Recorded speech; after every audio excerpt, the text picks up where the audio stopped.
ममगेन जी नमस्कार।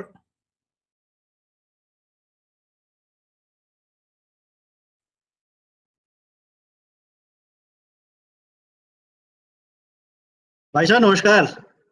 नमस्कार नमस्कार, कैसे हैं? ठीक है, बड़े दिन हो गए यार। Yeah, it's a long period. So where are you? In Delhi or Belfast, UK in UK में है। Belfast? Belfast कहाँ पे है ये? ये नॉर्दर्न आयरलैंड में है। Northern. Okay. यूके का हिस्सा है।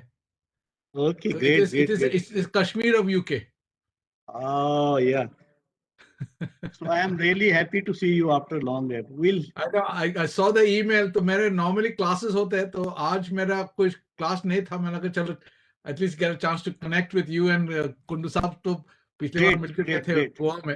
Very good. I am very happy to see you and to be here. Great. बड़े दिन हो So गए, we'll बड़े दिन हो गए। we'll catch up. We'll catch up.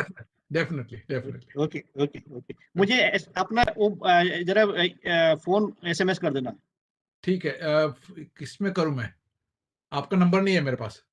अच्छा क्या? अच्छा तो फिर अम, हाँ ऐसे करो, मैं ईमेल ईमेल जिसमें ईमेल में आपका डिटेल आया ना, रश्मि वाला, हाँ, उसमें मैं उसमें भेज भेज दूं? देना, उसमें भेज देना, ठीक है ठीक है। उसमें भेज देना। हाँ, तो व्हाट्सएप में आ जाएंगे, नो इश्यूज। हाँ बिल्कुल, ठीक ठीक ठीक है। ठीक ठीक है। Okay okay, great great. ठीक है ठीक है।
ऊपर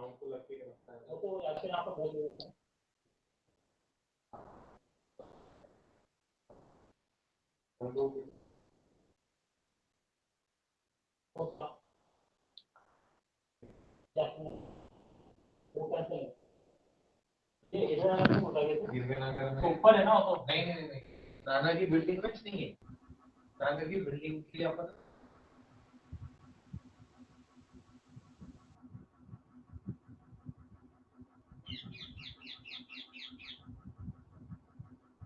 Hi, where are you, Satish? Belfast में हूँ sir. Oh, really? What time is it? It's about 10 o'clock in the morning. Vaccinated? Yes, first jab done. Good, great, great. You are looking somewhat different, so I was just wondering. How are things? Perfect? Yeah, we are on a lockdown here since December. So I said this is a good opportunity. We're working from home. I go to the office at least twice or three times in a week. That's it. Great to see you. So we have international audience joining this. Mom Guide has done wonders It's great in job. reaching out. Yeah, thanks. You're all right? Everything okay? Yeah. Just call me sometime. Yeah, I will. I will. You have my WhatsApp. I don't have it, sir. We'll share. I mean, the I'll email. get it from Mum Gate. Ah, we can get it from there. Yeah. Okay. Take care. Take care. Thank you. Look forward to hearing you. And your participation.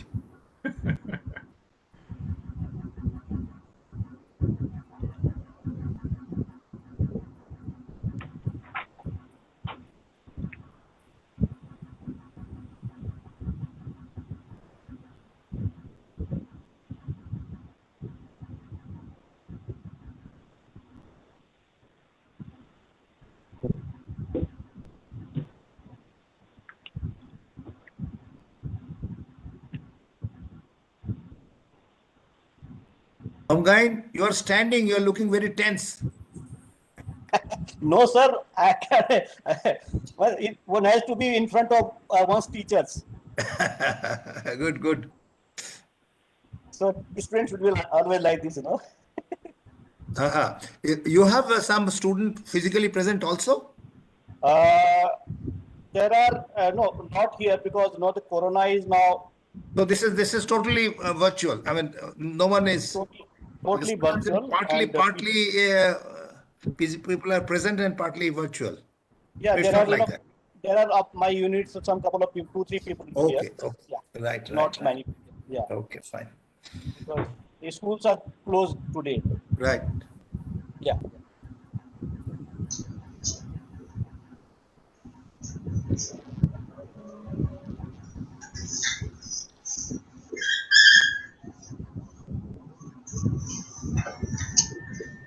Dr. Kundu, namaste.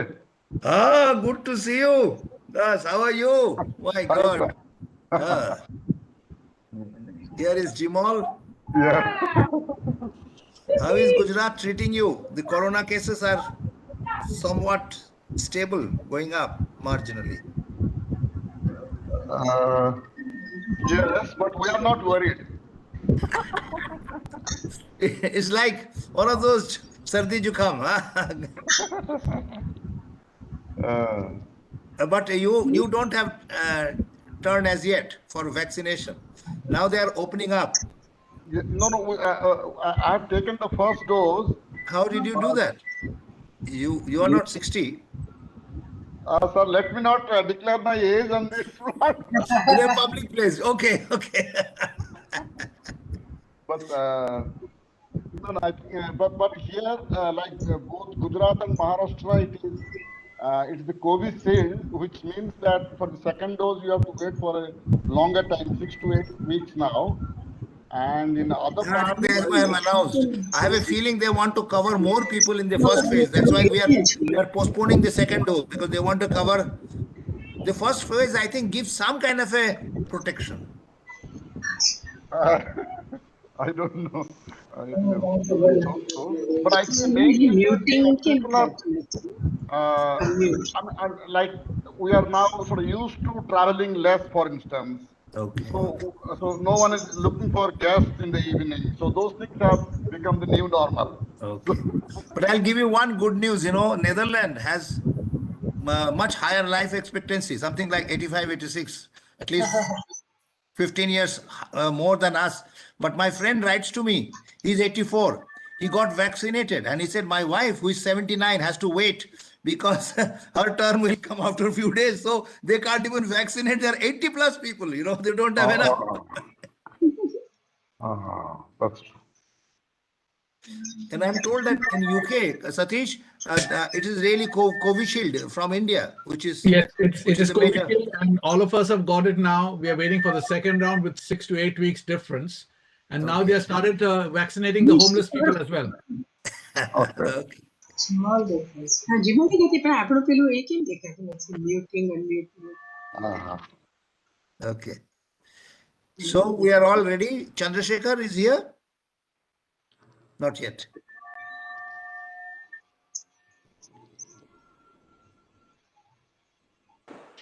Yes, sir, I'm here. Good. नमस्कार sir. Namaste, sir.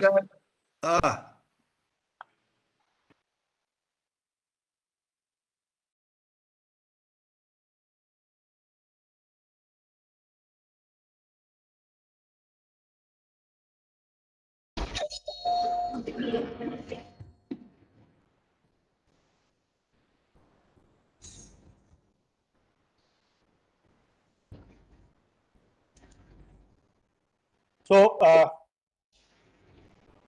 good afternoon to everyone.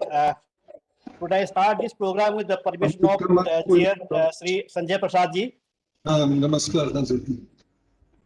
Something about my setting, I think I can't see, so I'll just get it corrected. 1 minute only. Yeah, please.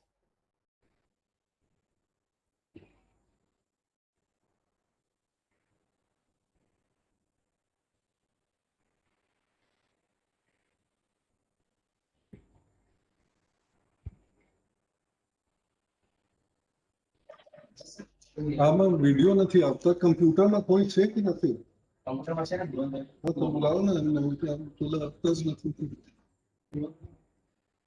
Can you see me, both of you?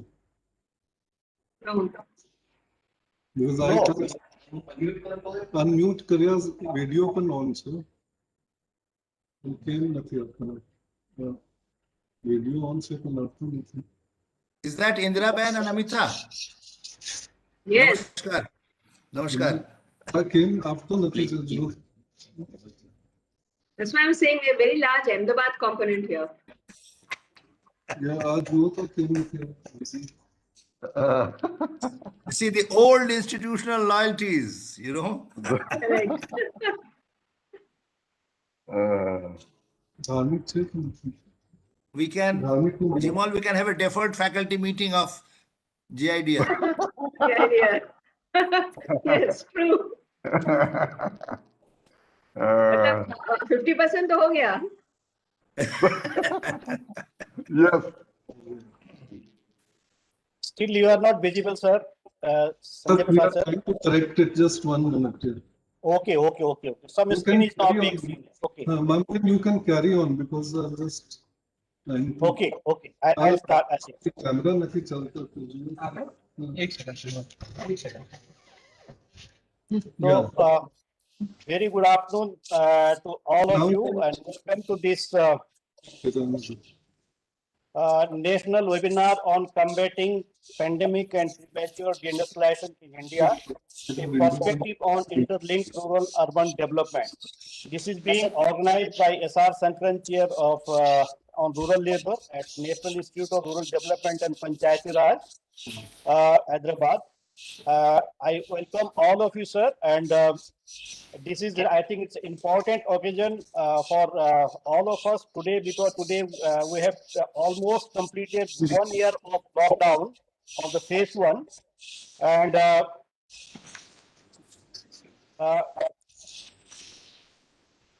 this is we have invited a distinguished panel here, and we are having Professor Amitabh Kundoji and Professor Jimo Luni. I'll be introducing it a little bit later. Professor S. Chandrasekharji, and this webinar will be chaired by Sri Sanjay Prasadji. Our Director General, Dr. G. Narendra Kumar, is also supposed to be here, but due to some very urgent work, he had to go because it was a very, I think, unavoidable work due to which he had to skip this event. It is indeed a great opportunity for me to welcome you all distinguished persons and all distinguished audiences, also participants of this webinar. As you know that since last like several economies of the world, India has been facing a severe consequence of job and income losses, along with its fight for COVID pandemic. The country has completed 1 year of first phase of lockdown. This period has also witnessed a lot of information flowing in about the impact of pandemic on economy and society during last 1 year. Progress is slow but encouraging. Even prior to the pandemic, as you all of know, the Indian economy was facing the challenges of fast deceleration in its GDP and employment opportunities, and rising inequalities and unequal regional development. It can be either interstate, intrastate, between rural and urban, gender, social group. You take any kind of dimension, and I think that is there's a very slow pace of convergence. This rising inequalities, income inequalities amidst a period of high economic growth must have accentuated during COVID-19 pandemic. There are job losses, slow pickup on employment growth, adverse impact on education and related rise in school dropouts, and increased cost of healthcare, etc. Rural India has proved to be an oasis in the widespread despair. As you know, during the pandemic, as agriculture and allied activities witnessed a reasonably high growth of 3.5%. Recovery is gradual, as I mentioned, which may take few more months to return to pre-pandemic levels of economic activity. Growing concentration of economic activities across few million plus urban centers in the country, and a rise in migration to urban centers in recent years in search of employment. I think this has been exposed during this last pandemic. All the vulnerable are migrants, and due to lack of employment opportunity, how they have to leave their rural areas and go to the to cities in search of jobs, and they end up in very precarious jobs. The precariousness of urban employment has been severely exposed during this COVID pandemic period. And then with all these things, whether such trends are linked to India's development trajectory. I think this one has to understand from the recent past development trajectory. And there is a work also on which Professor Kundu is going to talk about. That this may be due to the kind of what you call the very slow pace of manufacturing growth in the country, and it is being now coined as a deindustrialization. I think almost stagnant or sometimes declining share of manufacturing in GDP and employment. There are different views on this, and I think all of you will have a lot of questions, lot of queries about this whole hypothesis of deindustrialization and regional development. But what important questions I think which needs to be deliberated upon, and I'm sure that from the learned speakers you will be trying to understand the dynamics of whether India can upturn the manufacturing-led growth for achieving its objectives of inclusive development in coming years. Whether planned urbanization policy can provide solution for inequalities and vulnerabilities. How a large number of micro and small enterprises can be developed into middle and large enterprises in a cluster-based approach. At present, Indian industry faces a syndrome of missing middle. How urban development can be aligned with the development of manufacturing clusters across small and medium towns, and how we can go forward to promote integrated cluster development of MSMEs across rural areas and neighboring small and medium towns. How we can learn from Chinese experience in this regard. For this, friends, we are having a very distinguished panel, as I mentioned. To begin it, we are very grateful to Sri Sanjay Prasadji for agreeing to chair this session, and he is a He's a senior distinguished civil servant of 1986 IS batch. At present, Sri Prasad is a state election commissioner of Gujarat since 2019. During his illustrious civil service career, Sri Prasad has served in senior positions in several important departments and ministries of government of Gujarat, such as revenue, education, social justice and empowerment, labor and employment, and agriculture. He is a vivid reader with deep interest on the development issues of Dalits, scheduled tribes, labor, etc. He has also written extensively on these issues. His books on child labor and development of Dalits and Adivasis are well known. He is also an active member of the Indian Society of Labor Economics since last several years. So, with this brief introduction, we are having our keynote speaker today, Professor Amitabh Kundu. I'm grateful to him for agreeing his students' request to deliver the keynote address in this August gathering. And I'll just briefly introduce Professor Kundu also. Professor Kundu is currently a senior fellow at the World Resources Institute and Research and Information System for Developing Countries. He is also an advisor to the Oxfam India. He was regional advisor on poverty at UNSCAWA Beirut during 2017 and consultant to the government of Sri Lanka during 2016. Until January 2014, he was professor at the Jawaharlal Nehru University, New Delhi.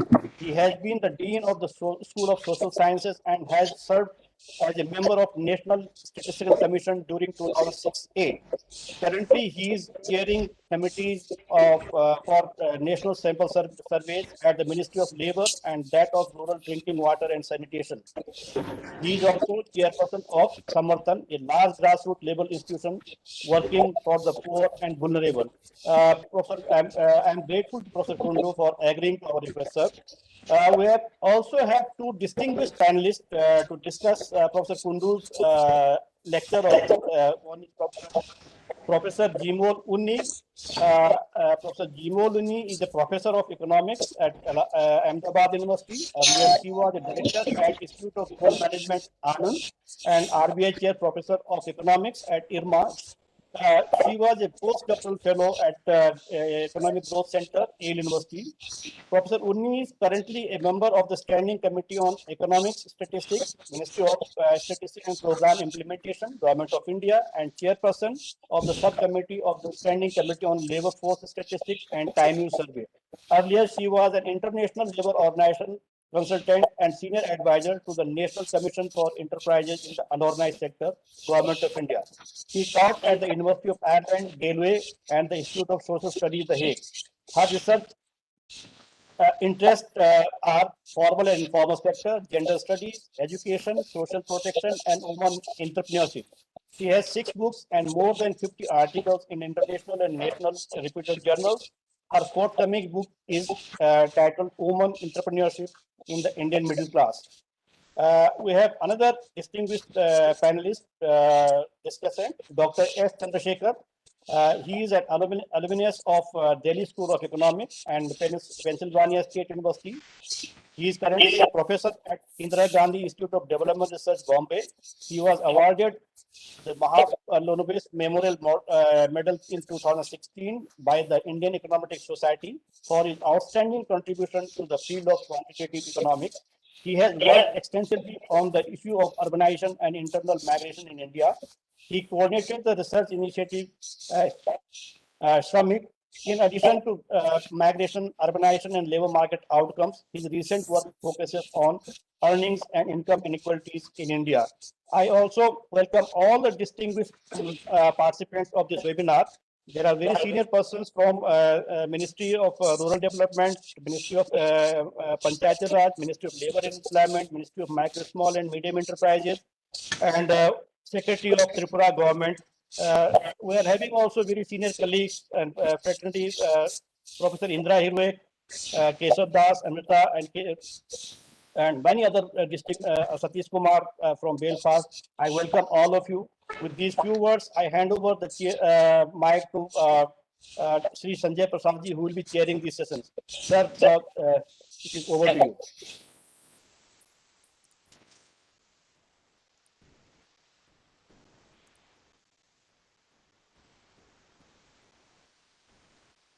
Sir, you have to unmute yourself. You have to unmute, sir. Thank you. Thank you, Mr. Mangan, for introducing the panel. This is a very interesting topic where we have tried to combine a short-term phenomena, that is the pandemic, and the response with a long-term phenomena, that is the tendency of industrialization and the rural-urban pattern in industrialization. So let us see how the discussion develops and how we combine the short and the long term. I would just like to point out that often we think of the development of industrialization and the modern economy in very unilinear terms. However, it has to be seen in terms of the uneven development, and that includes unequal regional development and what is called the articulation of modes of production, where the advanced industrial economy and the petty production, peasant-based economy both are coexisting, and how the reproduction of labor power is carried out mostly by the petty production peasant economy sector and how that links up with the advanced industrial economy. This is a very interesting topic, how the structural articulation of both these sectors, because it has a lot of impact on regional development and the rural-urban continuum. The way to develop the economy, all of us know since the last 60s and 70s, a lot of literature is there on planned urbanization, on decentralized urbanization, development of industrial clusters. All these things are become quite conventional now in economic and development literature. And there are many successful examples also of this. For example, in Gujarat, the Gujarat Industrial Development Corporation, it has estates in most of the talukas, and what we find is that the local rural elite, they are converting into entrepreneurs, and the erstwhile peasant castes, they are converting into industrial entrepreneurs, and they are launching a lot of industrialization near their villages, where they have a lot of multiplier effects in terms of employment also. I would not like to stand in the way of the distinguished panel, and I would request Professor Amitabh Kundu to present his paper, because we are all eagerly awaiting his analysis. Thank you. Thank you, Sanjay Prasad ji, for your kind words of introduction. Professor Jimol Unni, Professor Chandrasekhar, Professor Mamgain. I must say, it's a great feeling for me to come to the National Institute for Rural Development and Panchayati Raj after about 2 decades, although in a virtual mode. But nonetheless, I'm very impressed by this distinguished group who are participating in this session. I'm very happy to see my several old friends. Indira ji is there, Amita Shah is there.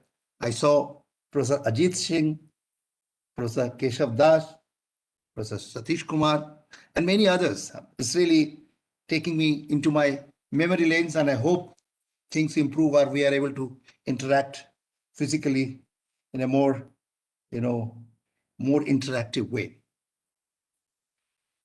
I must say, S.R. Shankaran was a legendary IAS officer. He was known as People's IAS officer. He worked throughout his life for the most vulnerable and marginalized section of the population. He worked for the bonded laborers, the manual garbage collectors, and made significant contribution in improving their conditions. His expertise in governance was not only recognized by his seniors and the political leaders, but also in the opposite camp.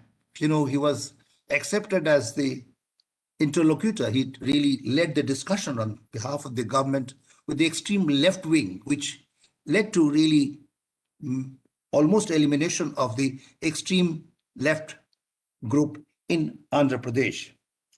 So when I am just occupying this platform which has been created in honor of S.R. Shankaran, I thought I'll make some small changes in the topic. As Professor Mamgain has already mentioned, I thought I should talk about pandemic. It's not just because we want to celebrate the anniversary, but certainly this year has been a tough year, and I hope that we will be able to get out. And what has been our experience in that needs to be brought in. And I believe that pandemic did affect the marginalized section much more severely than the others. And I would also bring in industrialization, as Professor Sanjay Prasad was talking about, and rural-urban migration, because these are the two windows of opportunity for the poor and the vulnerable to escape the vicious circle of poverty. And I'm sure Professor Mamgain would not mind this small deviation, because he himself is a great champion of the poor and the voiceless. In my presentation, I want to bring in three things. One is just asking the question whether the urbanization process in India and the cities are inclusive, are they equitable, are they promoting healthy rural-urban interlinkages and helping in pushing forward regional development. What I would do is to ask, what are the parameters of an inclusive urbanization or an equitable city, and examine the empirical facts from India situation. Second, I would ask how the governance system in this country dealt with the crisis. Of course, one is this pandemic, to what extent we succeeded in dealing with the medical crisis and also the economic crisis, which came in a very, very difficult manner. And the third is the issue of sustainability, whether the development path, particularly the urbanization process that we have, is environmentally sustainable, and what are the implications, what the future holds for us. Please go to the first slide. One can take three parameters for identifying inclusive urbanization. SDG 11, to which we are committed to achieve by 2030, requires cities to be sustainable and promote balanced regional development. And equitable urbanization would firstly perhaps help the rural economy and help the rural population in getting some employment through linkages in the rural areas itself. But otherwise, it should permit rural-urban migration of the poor, which should result in somewhat acceleration in urban growth, because the middle class and the upper class have the affordability to come to the urban areas. If the poor are in a position to come, we would expect a higher rate of growth of urban population.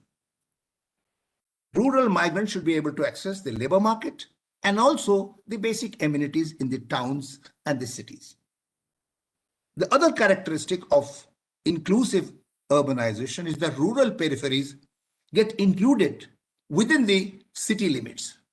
I recall the chairman of Karnataka, in fact, in Karnataka, Bangalore Water Supply and Sewerage Board, chairman was saying, look, Professor Kundu, the moment we include the peripheral areas of Bangalore within the city limits, they immediately start asking for the same level of facilities. That is the question, why not?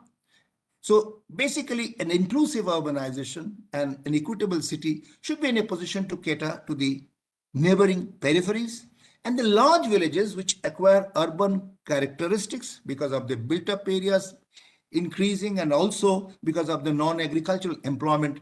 They should be identified over time. They should become part of the urban system. And finally, I would like to look at urbanization being equitable if the scheduled caste and scheduled tribe population and the Muslim population have a window of opportunity to come to the urban centers. Their share in the urban areas relative to the other sections of the population should be increasing. I'll just quickly go over these four indicators and want you to just consider those facts in the context of the thesis that Indian urbanization is equitable. Can we go to the next one, please? You see, this gives the rates of growth given by World Urbanization Prospect. Every year this comes out with some gap, sometime. This is UN organization. We have this light green pillars which are showing the growth rate of 2025 and 30. Why 5 different pillars for the same period, 2025-30? Because, sorry, somehow the x-axis and y-axis is not clear, but it's not very important. These are projections made at different points of time. The first one is in 1995, and then 2000, 2005, 2010. And we find consistently United Nations is revising the growth rate of urban population in India downwards, which means the expectation of urban growth, which was there earlier, is not being met. UN doesn't conduct a census or a sample survey in India. They use the Indian data itself to make the estimations, and you clearly see that the rate of growth of urban population is, as happening now, is much below than what was predicted. What about the 3 other pillars? They are the growth rates predicted for 2045 and 50. Again, you find that these figures are being revised downwards. Please go to the next one. That gives us the percentage of urban population and also rates of growth. The pillars are giving the percentage of urban population up to 2011. You might be aware that census for 2021 has been postponed at least by a year, or perhaps it would be held in 2023. So we are trying to work out this RGI office to get some kind of an estimate for the 2021 1st of March population. But what we see here, percentage of urban population is going up, but the thin line is showing the growth rate. And the highest growth rate of urban population we had was during 71-81, which was 3.8%. There is small kink and adjustment in the data because of the census problems of classification of urban centers. I have made some adjustment, but what we find that after 1981, where the growth rate was 3.8%, it came down to 3.1%.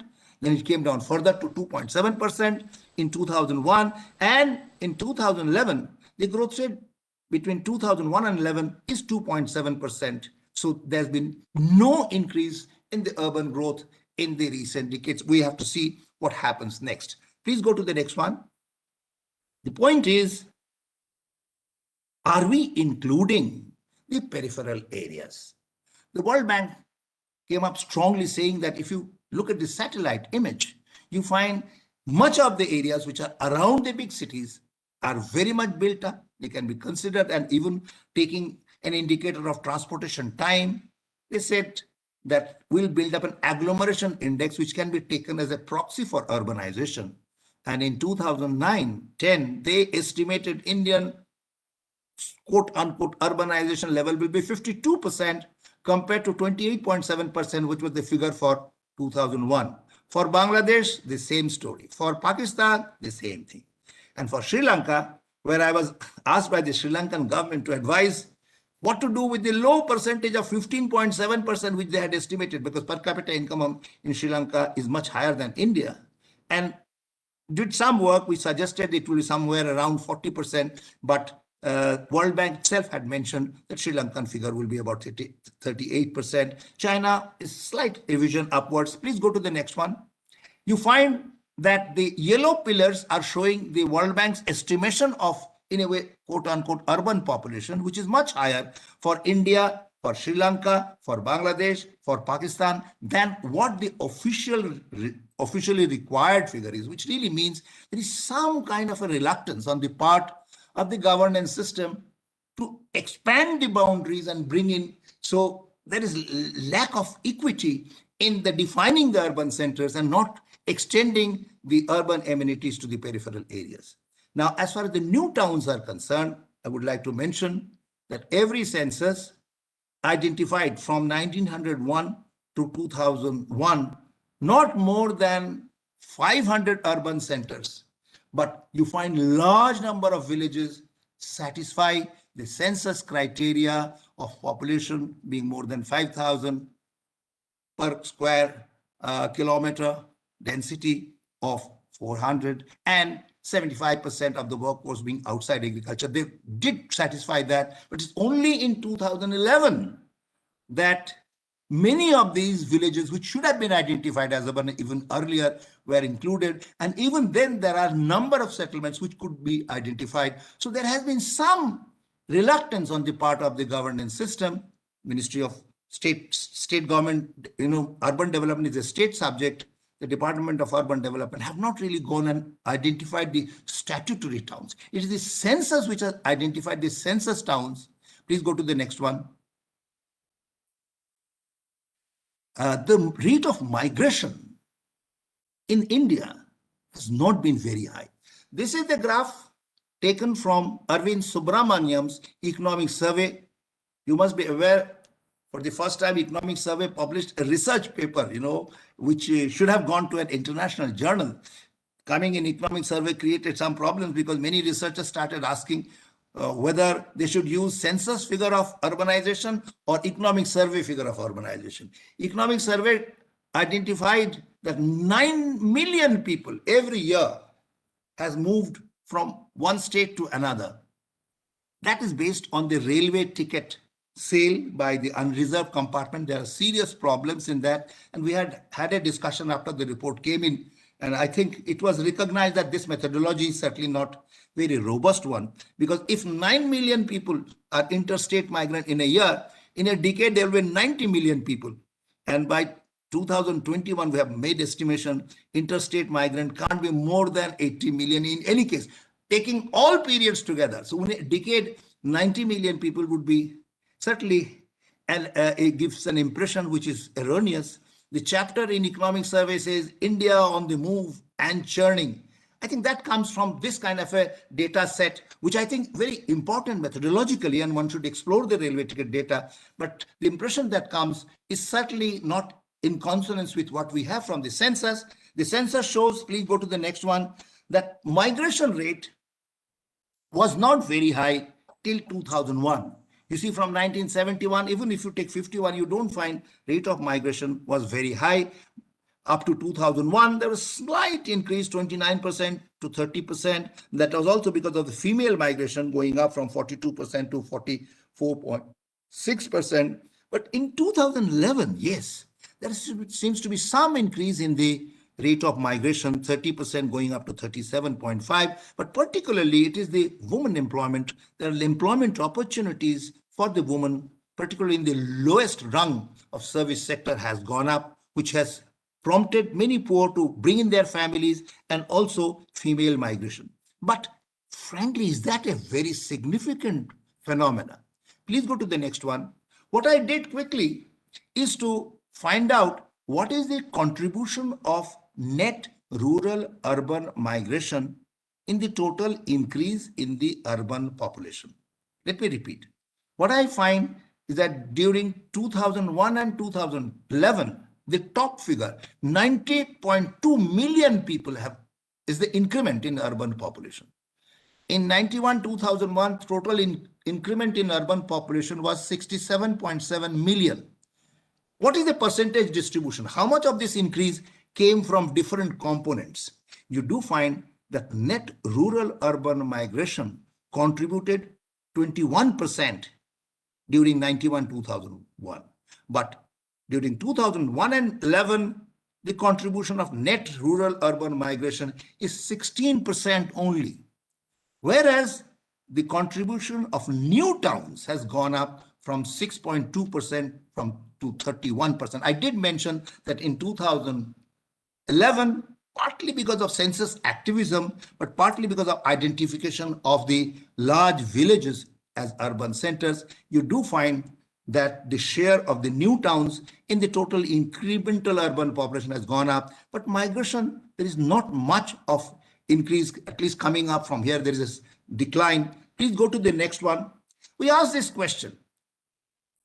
Who are the migrants? Are they the poorest in the urban areas? Because that was the feeling that the migrants are really in the lowest level of jobs. You have the data for National Sample Survey, and I do find that the migrants are somewhat better off in terms of their employment characteristics. 27% of the migrants are in manufacturing sector compared to the non-migrants.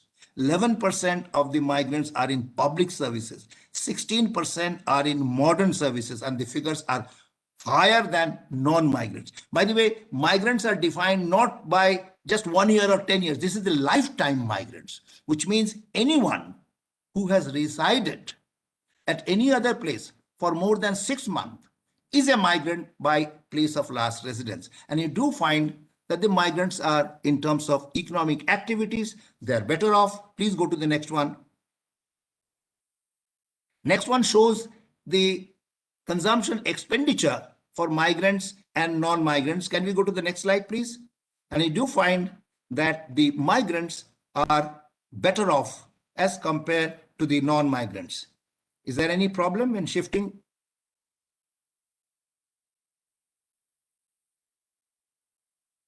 Sorry? Amgain? 1 second, sir. 1 second. There's a problem. 1 second. Okay, fine. So basically, you'll see that the percentage of migrants in the highest, this is the back, you're going back.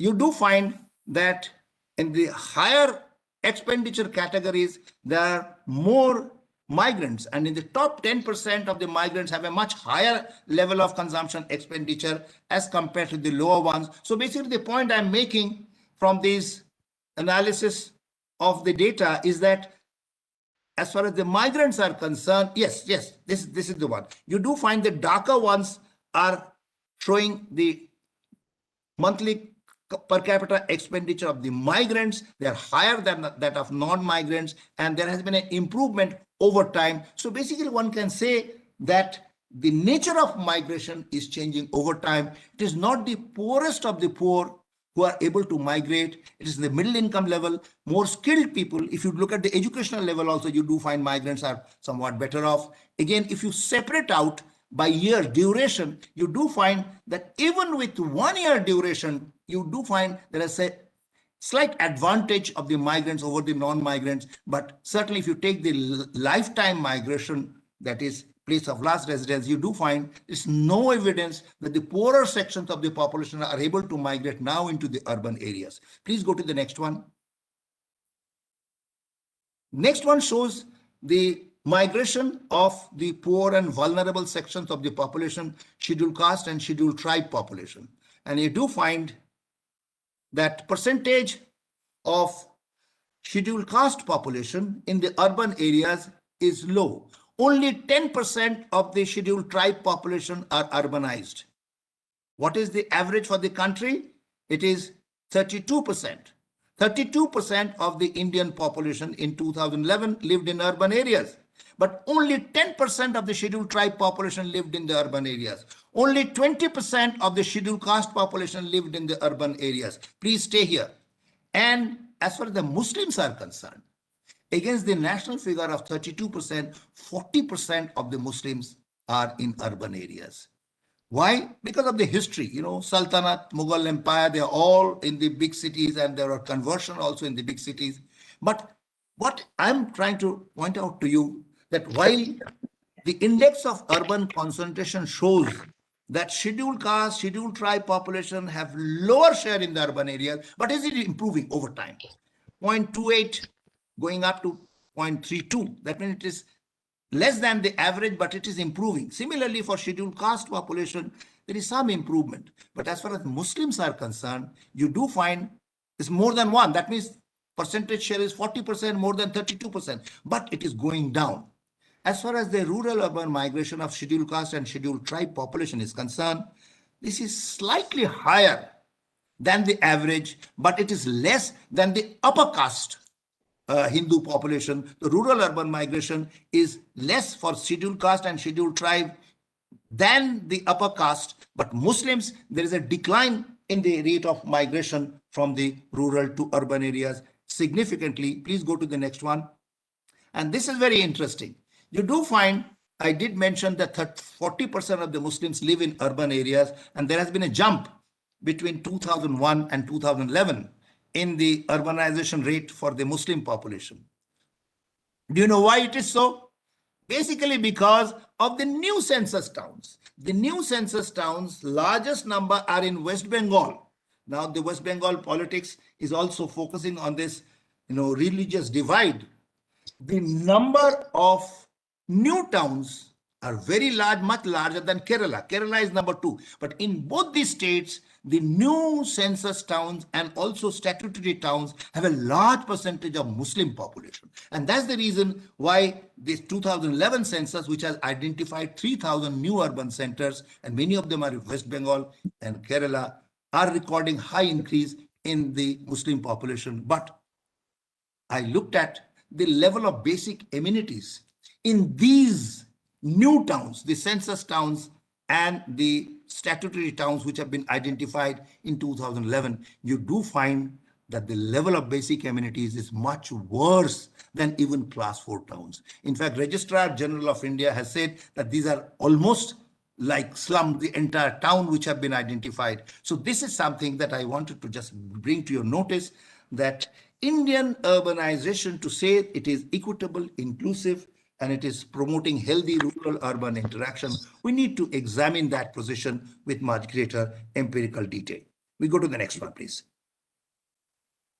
So this is for the first section, my take is there is a top-heavy urban structure. There's a high concentration in million-plus cities and 5 million-plus cities, emergence of a very few small towns, excepting in 2011. That too, you could have identified many more. No linkage of the city core with the periphery. Suburban development is haphazard and messy, as noted by the World Bank.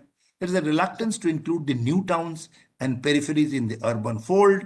SDG 11 talks about linking of small towns with the larger cities and the periphery. And finally, rural-urban migration of the poor and vulnerable has slowed down in the last 3 decades. Let me go quickly to the second issue, crisis management, pandemic, and premature deindustrialization.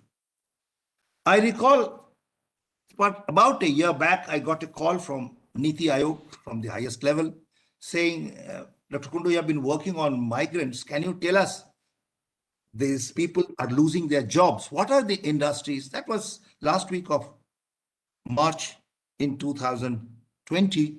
What are the industries that we should invest in so that the migrants need not go back? My first submission was, please, at the moment, think of arranging transport, because they're in desperate need of going back because of social psychological problems, because of losing employment and also losing access to housing and other things. Then the next question was, okay, how many people are there in different cities and different states who need to be taken to which district? Can you imagine this data, district by district migration data? It has to be a matrix. If you have 600 plus districts, you should have 600 plus by 600 plus, so that you know from one district how many people went to other districts, and from other districts how many people came in. This is the graph which gives that. And this graph is available, I'm sorry to say, only for 2001, not even for 2011 census. You have this table was brought out by Ministry of Urban Development in 2016. And I was asking what happened to 2011. This table could have been generated. Oh, there are district boundary changes. I cannot understand that the indifference toward the migration statistics is so serious that even making some adjustment for the district boundaries has not been possible. Please go to the next one. This is interstate migration. Then this is intrastate and interstate migration. So all combined together, both the things are for 2001. And just a few days ago, we had a meeting with the Registrar General, and we are saying, please at least update this graph for 2011. But you might be aware that Ministry of Labor has set up a committee to overview the 4 major surveys. One of them is on migrants, other is on domestic help, third is the transport workers who are informal, and also fourth is people who are employed by the professionals. I'm associated with that committee, and hopefully we'll be able to bring out some statistics for the year 2021, because survey is beginning in April, giving the characteristics of the migrants and the domestic workers. Please go to the next one. You see, I looked at, when I was asked that what how many people are losing jobs and being affected, I looked at the percentage of international and interstate migrants. You find the states which are recording very high percentage of interstate and international migrants are Punjab, Delhi, Uttar Pradesh is one of them. Please go to the next one. This is from NSS and census both combined. You find Gujarat, Maharashtra, Karnataka, Kerala. These are the states, which have large percentage. Basically, COVID-19 came from outside. So I thought that we should tap the sources of this virus. So you find these are the states which have a high percentage of interstate and international migration. Please go to the next one. You find this is the graph showing the total number of cases. The first one is for India as a whole. Next is Maharashtra, then Kerala, then Gujarat, then Karnataka and Punjab. You can see 5 or 6 states account for it. And largely, I think it started and it remains so. You go to the next one. This is COVID cases for last 24 hours. And this is the COVID cases for the entire period. And you do find that 6 or 7 states which have a high exposure to outside the state have been badly affected. I just wanted to find out some more reasons for that. Please go to the next one. You do find percentage of households living in single room. And can you believe this is not the figure for slums. This is figure for the overall urban areas which have very high and middle income localities. We have 32% of the households who are living in just one room, and the density will be more than 5 people living in one room. Households having no tap who have to queue up for water every morning is 33%. And if you take the bigger cities, Maharashtra has 41%, much higher. West Bengal has 42%. Kolkata, look at the city level figures. When you have a lockdown makes sense for me. I can stay at home, perhaps order from Amazon and other things and my basic necessities. But what about the slum dwellers? They do not live in their one room unit. They live in the slum. They live in the streets. They have their toilets, their water, all in the slum areas. They have their gossip sessions outside their own house. So the moment you do lockdown, you create really social proximity for these sections of the population. And that's why after the virus came in the second phase, it went into the low-income areas. And at the moment, there are statistics to show that these are the areas which are recording. Percentage of households having no latrine of their own. In Greater Mumbai, 42% of the households, this is not slum statistics, it's for the whole city, including the rich and the poor. You have 42% of the people who have to stand up in the queue for the latrines, and you don't even give 2 minutes for the first person to come out, you enter immediately. So there are high possibilities. Please go to the next one. So this is again giving the same thing, households with one dwelling room for the entire household. That percentage is strongly correlated with the percentage of infection of COVID-19. Please go to the next one. Now, I just say, how did we deal with it? I must say I'm quite impressed by the way India rose up and made the challenge. I don't know whether this is of the milder virus coming in or other, percentage of elderly people not being very high in India. But nonetheless, would you believe India reports lesser number of deaths, lesser number of infected cases than Germany. And Germany has 1/14 of India's population. Italy has much higher figure. US, UK have much higher figure. I have a feeling the way the Indian system responded, we had only one testing facility.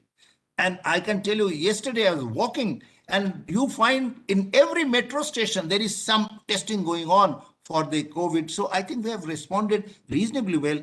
This is a graph from UN system. India, which ranks 129th in Human Development Index, is certainly dealt with COVID much better than USA, UK, Italy. They are much above us in terms of human development. Certainly we could have done better, but I would think that the way we have responded is not to be really minimized. Please go to the next one. As far as the economy is concerned, we were badly hit. In the first quarter of the last year, when April, May, June, we were down by 24%. and then it took time to recover. Please go to the next one. You find that for about 5 decades, industrial production was negative. In the second quarter of the last year, it was 50%. Our industrial production became half. But nonetheless, the last quarter of the last year, that is October, November, December, there was decline. No, it was a slightly positive growth. And this quarter, that is January, February, March, we are expecting at least, 1% growth in GDP, 4% growth in industries. I think we are able to recover. Well, we could have done much better, but hindsight knowledge is always much more efficient. But nonetheless, I would think that as far as dealing with just pushing the economic growth and also dealing with the pandemic, we have not done badly. But I would like you to consider what we have done to the labor laws in the context of rescuing our economy from ICU. Please go to the next one. This is the sharp fall that we find during pandemic, but again, we are just coming out of it. And as I said, this certainly is something that I would not like to dismiss, that as absolutely insignificant. But let's go to the next one, please. I'm just looking at this crisis, but you must remember that Indian economy did not get into crisis because of pandemic. Even before, about 6 or 7 quarters, Indian economy was going down in terms of the rates of growth. And there is a process of premature deindustrialization. Danny Roderick at Harvard Business Management School have analyzed the data from different countries and shows that at the global level, percentage of GDP coming from industries was as high as 34% in 1990. But the share of industries in GDP has gone down to 28% at the global level. I would like to mention that at global level, if manufacturing sector or industries contribution goes down, nothing to worry. If Germany's share goes down in manufacturing from 66% to 62%, I don't think they should be worried. There is a tertiary activity service sector which picks up. But what happened to Tanzania? What happens to Nigeria? What happens to, many countries in Africa and Asia where percentage of value coming from manufacturing or industries is 22%, goes down to 14%. That is a crisis. So premature deindustrialization for middle and low income countries is an issue. Please go to the next one. This shows the share for middle income countries, which was as high as about 40%. But this has gone down again to 36% over time. Please go to the next one. This is for China. China had reached a level of 48% of the contribution coming from industries, but now it has gone down significantly. Next is India, please. India was able to maintain its share. Next one. Yeah, you see that our share in manufacturing had gone up to 1998, 2000, and then it has started coming down. And this is a phenomena, as I mentioned, is being witnessed in many other countries. And Danny Roderick gives a warning that because of the middle income trap and also the global market fluctuations, many of the developing countries are getting into the trap of premature deindustrialization unless they do something, unless they try to develop the internal market and the demand within the country. If your dependence on the external market is too high, you're likely to import the uncertainties from the global market. Please go to the next one. You see, this is for all South Asian countries, excepting Bangladesh, where share of manufacturing is still going up. For Pakistan, for Sri Lanka, all of them are showing decline in the share of manufacturing and industries in the total GDP. Please go to the next one. This is Thailand. Well, this is an exceptional case, but Thailand has also started coming down. But Afghanistan, Argentina, I just picked up a sample of countries, Indonesia, Nigeria, Colombia, all of them are showing a declining trend, trapped by the premature deindustrialization. Please Please go to the next one. These are all World Bank statistics. I just want to see India, as I mentioned, seems to have done reasonably well in tackling the problem of the pandemic on the health sector and also in the economy. Hopefully, we are not going to have a negative growth in the next quarter. Also, this quarter, we are not registering a negative growth. But one thing that has happened, please consider, Andhra Pradesh, Tamil Nadu, and Karnataka have now some law or ordinances passed in the last 12 months to reserve jobs in certain categories for the locals, or they have made language proficiency. Am I audible? So I'm saying that there are laws, ordinances that have come which are really making reservation more or less obligatory for the public sector and also recommending this very strongly for the private sector. Maharashtra and Gujarat also having reservation. Recently, Haryana was in the news saying that, well, most of the jobs in the private sector also will be reserved in the large cities for the local people. Rajasthan, Madhya Pradesh, West Bengal, Goa. I was surprised that even Madhya Pradesh Chief Minister made noises which hardly can generate employment for outsiders, but many people from Madhya Pradesh are going out. That kind of a noise making disturbs the federal character. And I'm simply saying that these are against the spirit of Article 16 of the Constitution and the spirit of interstate migrant workmen. I would leave this issue for discussion. I don't want to get into the details, but we are writing a paper with Mr. Mohanan on these legislative changes that have taken place. Please go to the next one. Mumgain, I have another 10 minutes. Okay. Now, COVID-linked relaxations in the labor laws have taken place. This is something which is very important because the many states wanted to get their economies out of the crisis. They suspended many of the labor laws, excepting the Child Labor Act, Maternity Benefit Act, Equal Remuneration Act, Bonded Labor Act. Excepting these, in Uttar Pradesh, most of the labor laws have been suspended. In Madhya Pradesh, the most crucial act is Industrial Disputes Act of 1947. This has been amended. They have allowed either 1,000 days, a period where all these laws will not be applied because we want to push up the economy, get them out of the crisis. There are also exemptions under the Factories Act of 1948. Please go to the next one. I'm not discussing the 4 labor codes that have been passed by the parliament in the period of the pandemic, but there is some problem with this. But nonetheless, what we find that the Gujarat, yes, next one. We find most of the states have somehow, Gujarat, Rajasthan, and Himachal Pradesh have relaxed. They said if you employ people for more than 8 hours, it will be permitted. You don't have to pay extra on hourly basis. Whatever is the normal hourly rate, that can continue. And there are many other relaxations which in a way compromises the hard-fought labor rights which the Indian laborers have acquired over a fight over several decades.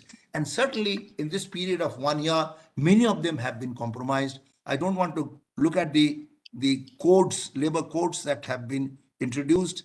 I did a quick overview and I have written a small piece saying that although at the individual level, the labor codes are strengthening the laborers' access to social security, access to health and other facilities, but at the collective level, the labor unions have been disempowered by many of the codes. And in the context of the migrant worker, in the context of the large section of the workers, I think weakening of the trade unions, their unions, would be a big hit on their well-being. But certainly, I have no doubt about it that individual access to the social security, health and educational program has been strengthened by the labor code, but collective bargaining power has certainly been eroded. Please go to the final point section. How do you see medicine of the world I think somebody has unmuted. I'll just take another, Mamgan, I'll take another 5 minutes just to conclude. Yes, sir. Yeah, please go ahead. Okay. Now, we are talking about this urbanization and industrialization. ADB has projected that 29% of global manufactured consumption items will be consumed in India, and with Atmanirbhar Bharat, we might produce 90% of it within the country if we succeed.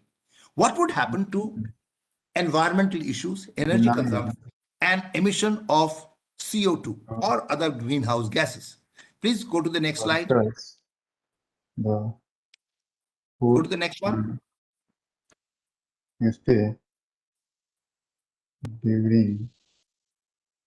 Okay, that gives the per capita emission for different countries, and you do find that the per capita emission as far as India is concerned, it is in the second block, is at the bottom. It is less than 5 tons per capita even in 2050.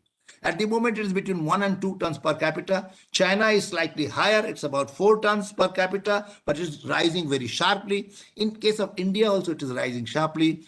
USA, Russia, Japan, Germany are at a much higher level. In the United States, per capita emission is about something like 18 tons. Global average is about 10 tons. And India has been arguing that we should have equal but differentiated responsibility, which means that yes, we are responsible, but not right now. We should at least be allowed to have the average global emission, which is 10 tons per capita, and our level of well-being should be at least average of the world situation. Then only we can be included in those annexure countries where the ceiling will be imposed. Now, at the moment, the responsibility of the climate change and global warming should go to the presently developed countries, because the period of industrial revolution brought them economic well-being, but at the same time, the greenhouse gases which are emitted got accumulated, and the argument which is being given that since per capita income of India and China, which are the emerging economies, is much lower, they should be allowed to continue with this present system for next 2 decades. I would like to tell you this is not tenable. First, I will tell you a case. I was teaching in Germany. One young lady stands up and says, Professor Kundu, tell me, how am I responsible for what my great-great-grandfather did before 100, 200 years? Secondly, my great-grandfather did not know about global warming. He had no idea about climate change. How can he or she be responsible for the damage which has been done, because that was not considered to be a crime? So, also I must tell you, the argument that our per capita figure is very low, there are no takers in the global market. Please go to the next one. You see that this is the total emissions. And at the global platform, they say, sorry, we are in one single boat. If anyone rocks it, the whole boat will collapse. And look at Chinese emission.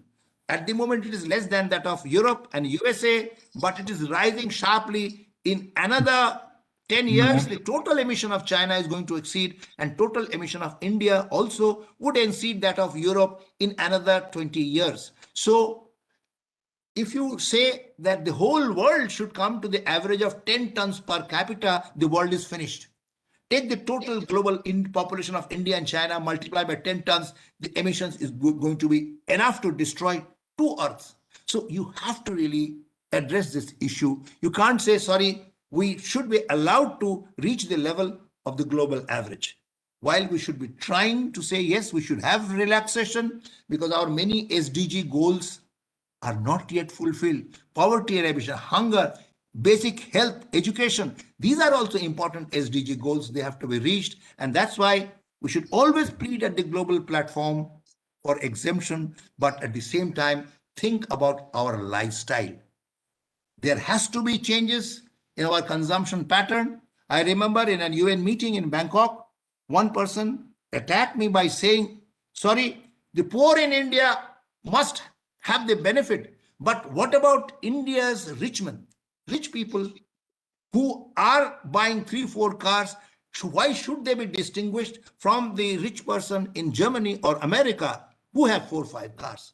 If you are taking the exemption to produce luxury items, consumer durables, then you have got no justification unless you can show that your taxation system is such that you're taxing the rich people who are into the consumption basket. I could only argue with him that Indian taxation system is not to be discussed by UN, is not to be discussed by European Union. We should discuss, but we should ourselves think that are we using the relaxation time for promoting sustainable development, for reaching SDG targets for the poorer sections of the population. I would just put the 2 final slides before I look forward to the discussion. Since I work on the urban situation, this table gives you the figures of percentage of urban population living in cities with 5 million or more people.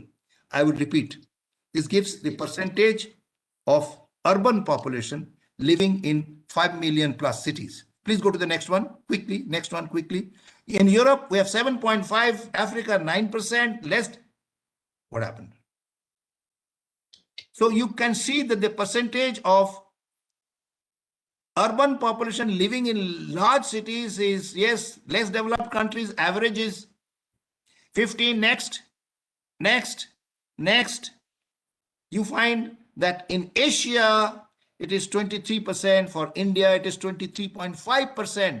And per capita emission is about 6.5 times more there in a class 1 city compared to class 4, class 5 towns and class 6 towns. So basically, I think we have to address the issue of SDG, Sustainable Development Goal 11, have a more balanced urban structure, create more equitable and interactive cities which can link up with the rural economy, large cities and the big expressways that are cutting through the rural areas. They should be linked with the small and medium towns. In fact, these highways between Delhi, Mumbai, Ahmedabad, Mumbai, if they really link up with the small and medium towns and the rural areas, the employment generation would be huge.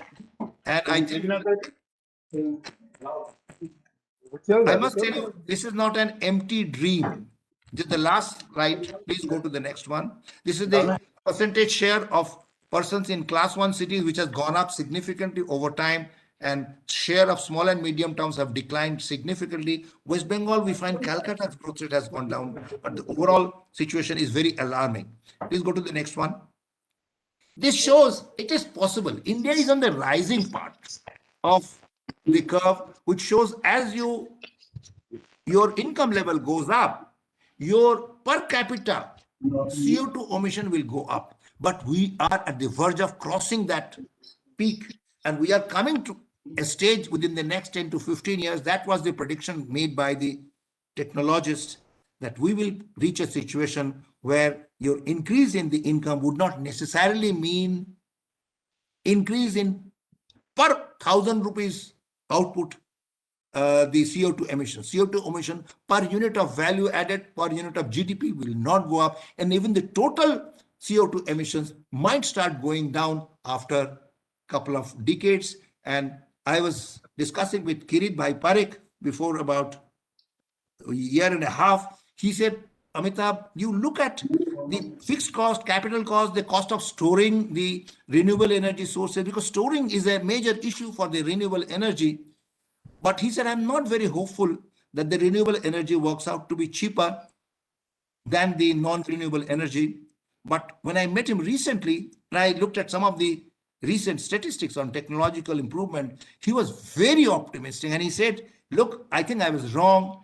There are technological possibilities opening up, and you can really reduce the cost of emission, cost of production, producing your energy by alternate technologies. Please go to the next one.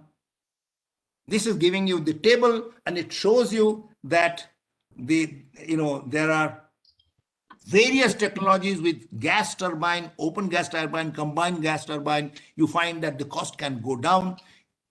our basic dependence is on coal. But if coal costs something like, as far as KWE is concerned, something like 2,000. But if you want to collect the carbon and store it, take it out, environmental pollution, the cost goes up twice for coal. So there are options available, and India certainly is exploring these possibilities. And if these possibilities are materializing, then certainly India can sustain a growth rate of 5 to 7% without necessarily increasing the overall emission. It is very much within the realm of feasibility. And as India has risen up to meet the challenge of this pandemic, I hope this larger issue of sustainability, the challenges involved, technological options available will be explored, and India should be able to really give the leadership for promoting sustainable development and sustainable urbanization in the country. Thank you.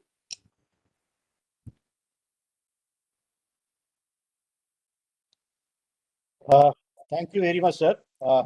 There is some other intervention. Can you, before the discussion begins, can you see that that doesn't happen?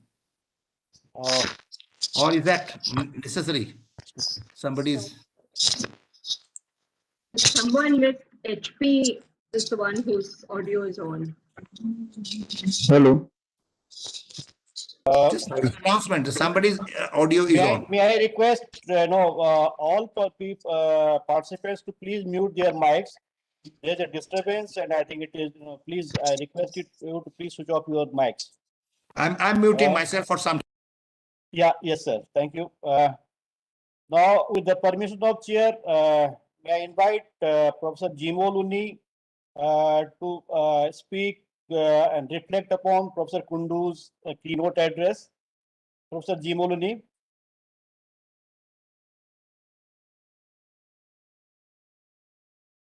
Please unmute yourself, ma'am. Yes. It's almost impossible to respond to this very broad sweep of Professor Kundu's talk. And Professor Kundu, in any case, nobody can match. And speaking after him is a bad idea. So I will say something which is a little different. I think about this interstate migrant and the problem we had when the pandemic happened, and there was no way of figuring out how many migrants are there and so on. I had a couple of people from the law thing come and speak in one of my classes, and they were saying that the Interstate Migrant Act actually requires that interstate migrants are recorded and registered. So as such, there should have been a record of how many migrants have moved. The contractors are supposed to register and so on. Obviously, this goes on without any this thing towards the Interstate Migrant Act, and that's the reason why the government was throwing up its hands and has no clue how many migrants were there, how many migrants were moving, and so on. So on the other topic of pandemic and the impact of the lockdown on employment and incomes and so on, I have written 2 short notes which have come out of the EPW and the Indian Journal of Labour Economics, and I don't think I'm going to talk about that either.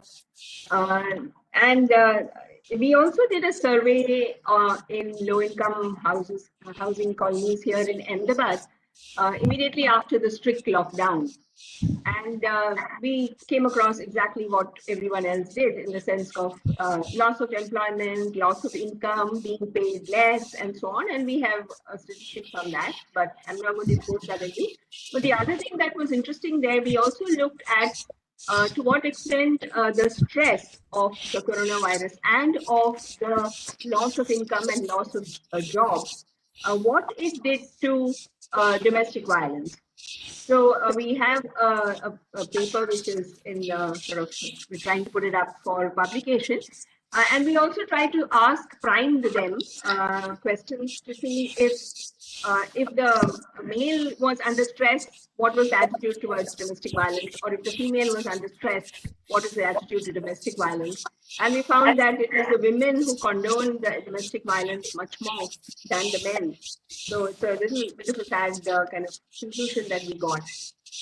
But again, I will not be speaking about that study. What am I going to talk about? I will talk about, I do this class on urban informal economy, and there is a lot about, we do a number of studies, or the students do, trying to look at the various schools of thought with regards to why this urban informal economy and this rural-urban migration is occurring. And as we know, the ILO did the set of studies in 72, and after that, there were 4 or 5 other schools which came up after the first set of ILO studies.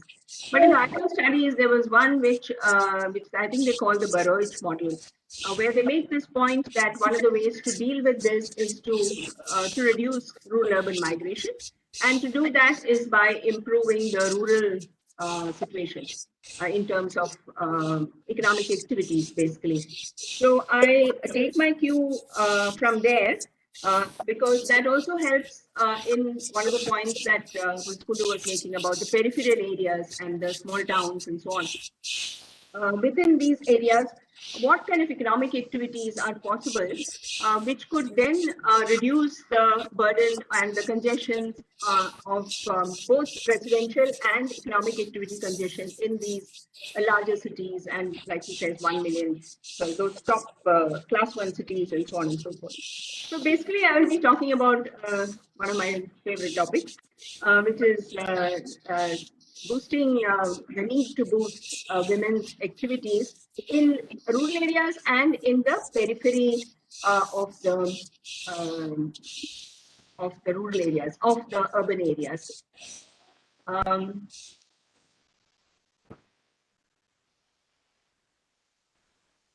right. Is my slide sharing? Are you able to see? Are you able to see the slide? Yeah. We can. Yeah, madam. Yeah. We can see this. Okay. So I'm calling it reviving rural economic activities, but basically trying to say that on the periphery. So I'll say a few things about rural, and I'll try to be as quick as possible. What women do and the care work that they do, basically trying to say what could be the possible activities that could be done, that could, because they have, as we'll see, women have very specific activities and locations in which they would like to work. So what can we do about that? I'm talking about, I'll be focusing a little bit on women, but of course, these activities are open to men as well. So we got a lot of statistics on Professor Kundu, but there are some facts about rural India as well, which actually adds to this problem that we have in the urban areas. One is, if you look at the economic activity in rural areas, the share of income or the share of GDP in rural areas has been declining and consistently declining. So while it was like 62% in the share of GDP from rural areas, 62% in 70-71, it has gone down to as much as 47% in 2015. That is less than half of India's income now comes from rural areas, though we still have nearly 70% of the population living in rural areas. And now you know why, and we all know this. I mean, I don't have to say to economists why this is a problem. The share of employment in rural areas did not shrink that much. So whereas it was like 79 in 93, it came down to about 75% in 2004-5, and maybe a little less in later years. So all the problems of disguised employment, where are these people going to do, what are they going to do, and then the whole pressure coming onto migrating happens because of these, because of this broad macro phenomenon which is happening in the country. And then between 93 and 11-12, rural employment grew by more than 43 million, but agriculture itself shed employment. And all the new jobs have been in the non-farm sector. So I'm not going to, I mean, basically what can you do about this? And the other one more factor about rural, which we all know, is the shrinking land size. So you have this thing on top is the land, which is less than 0.4 hectares, which is hardly viable cultivation. It hardly allows for viable cultivation. And that proportion has like 50% and has been growing. This is the NSSO data of various rounds. And as you can see, that has been growing. So this is the group of really poor who can hardly get a living from from agriculture, and they are out there trying to figure out what else they can do. And part of this population is what we are seeing as minority. None of these facts are new. All these facts must be known to all of you at NIRB and otherwise. But I just wanted to bring this up. Now coming to the economic activities of women, as we all know, the major issue we have here is the declining participation of women. So we have supposedly been having economic growth, but we've been having this decline in participation of women. This is the National Sample Survey of various rounds, and this decline is not new actually. From 2004 onwards, we have been seeing this decline. And as we all know, the participation rates are different with the South and West and Central states having much higher participation, and the northern and eastern states having lower participation. Various reasons have been put forward for it, rice versus something, and semi-arid cultivation, and so on and so forth. But the fact remains that in almost all the states, we do see a decline in women's labor force participation. This goes up to 17-18. Actually, in the later PLFS, you do see a slight increase in workforce participation, but it's really it's a very small increase, and I'm sure we'll have to wait for the next rounds of the PLFS to see whether that's a real phenomenon or not. And basically, how are these people distributed in rural and urban areas? In rural areas, self-employment is a very big source of employment, though that has also been declined. It's 63 to 67. Regular salaried employment is seeing this big hike in 17-18, so we are not exactly sure whether we've got this real hike of regular salaried employment. In regular salaried employment in urban areas, I always have an issue with this huge increase because the kind of jobs that these are women, the kind of jobs that they actually get we know that there's been a huge increase in domestic work, and increase in a lot of absolutely menial subcontracted work and so on and so forth. So as far as domestic workers are concerned, they would, according to the NSSO, get captured in this regular salary work. So the kind of work they get is a real situation. But this is just to see where they are. So they are concentrated in self-employed. The self-employed, of course, includes unpaid family workers or contributing family workers and so on, as far as the women are concerned. All right. We come to our, the Time Use study that we recently had in 2019 to see what do they do then if they are not supposedly working. Of course, there are a whole lot of issues where people say that just because of measurement and that we are not counting the women who are working and so on and so forth. But I personally don't think it is so much this thing of counting. I mean, there is miscounting, I'm sure, particularly when the activities of the women are hidden and they kind of tend not to report it themselves and so on and so forth. But even if you look at it in terms of Time Use study, you have this is the latest statement 5, I think this is in this report, percentage of persons participating per day and the minutes per day that they do for men and women. And you can see that among men, employment and related activities, 57% of the men, this is using the Time Use survey, and 18% of the women. So it is 24 hours activities being counted. And if you look at the amount of time being spent on work, like almost 4.5 hours or more are spent on average by men, and it looks like only 1 hour for women. Whereas if you look at, there's not that much of a difference with regard to production of goods and services, but still you see there are, for own use, you do see this 20% of women increase. So why am I pointing this out? And if you look at the unpaid care activities, obviously a huge number of women are here and the number of hours they spend per day are very high. So the reason why I'm pointing this out is, of course, to say that this is the nature of work that women do. But many of these activities are and can be converted into, paid economic activities in some sense, or they can get some kind of remuneration for a lot of the activities, the skills that they have here for their production of goods for own use, and the skills that they have in these kind of activities, care activities as well. But then the question is where and how and who. So this is the reason why I just wanted to tell you that. And okay, to continue on this, we know that they take care of domestic and care work. But studies have been pointing out that they also undertake a lot of expenditure saving activities. So that production for goods, the one that I was showing you just now. So Ashwini and Naila Kabir had done this study, which is out, I think, somewhere. And the kind of expenditure saving activities they are saying exist are, we know all of this: kitchen gardens, rearing poultry, collection of all these things, and then a lot of processing jobs, preparing jaggery, preservation, weaving, powder, and so on and so forth. So this is their own survey. But if you look at the NSSO data as well, you have this code 92 and code 93. I'm sure all of you are aware of it. Code 92 is domestic work. And in the age, between the age 20 to 59, 50% of women are undertaking care work, according to this labor force survey, not the time use survey, on domestic care. And then if you look at code 93, which you can broadly call these set of activities, which can be called these expenditure saving activities, you have 15% of the women in this age group doing this. And hardly any men, less than 1%, actually undertake these activities, either code 92 or code 94. So again, I'm pointing this out just to say that these are the activities that they seem to undertake.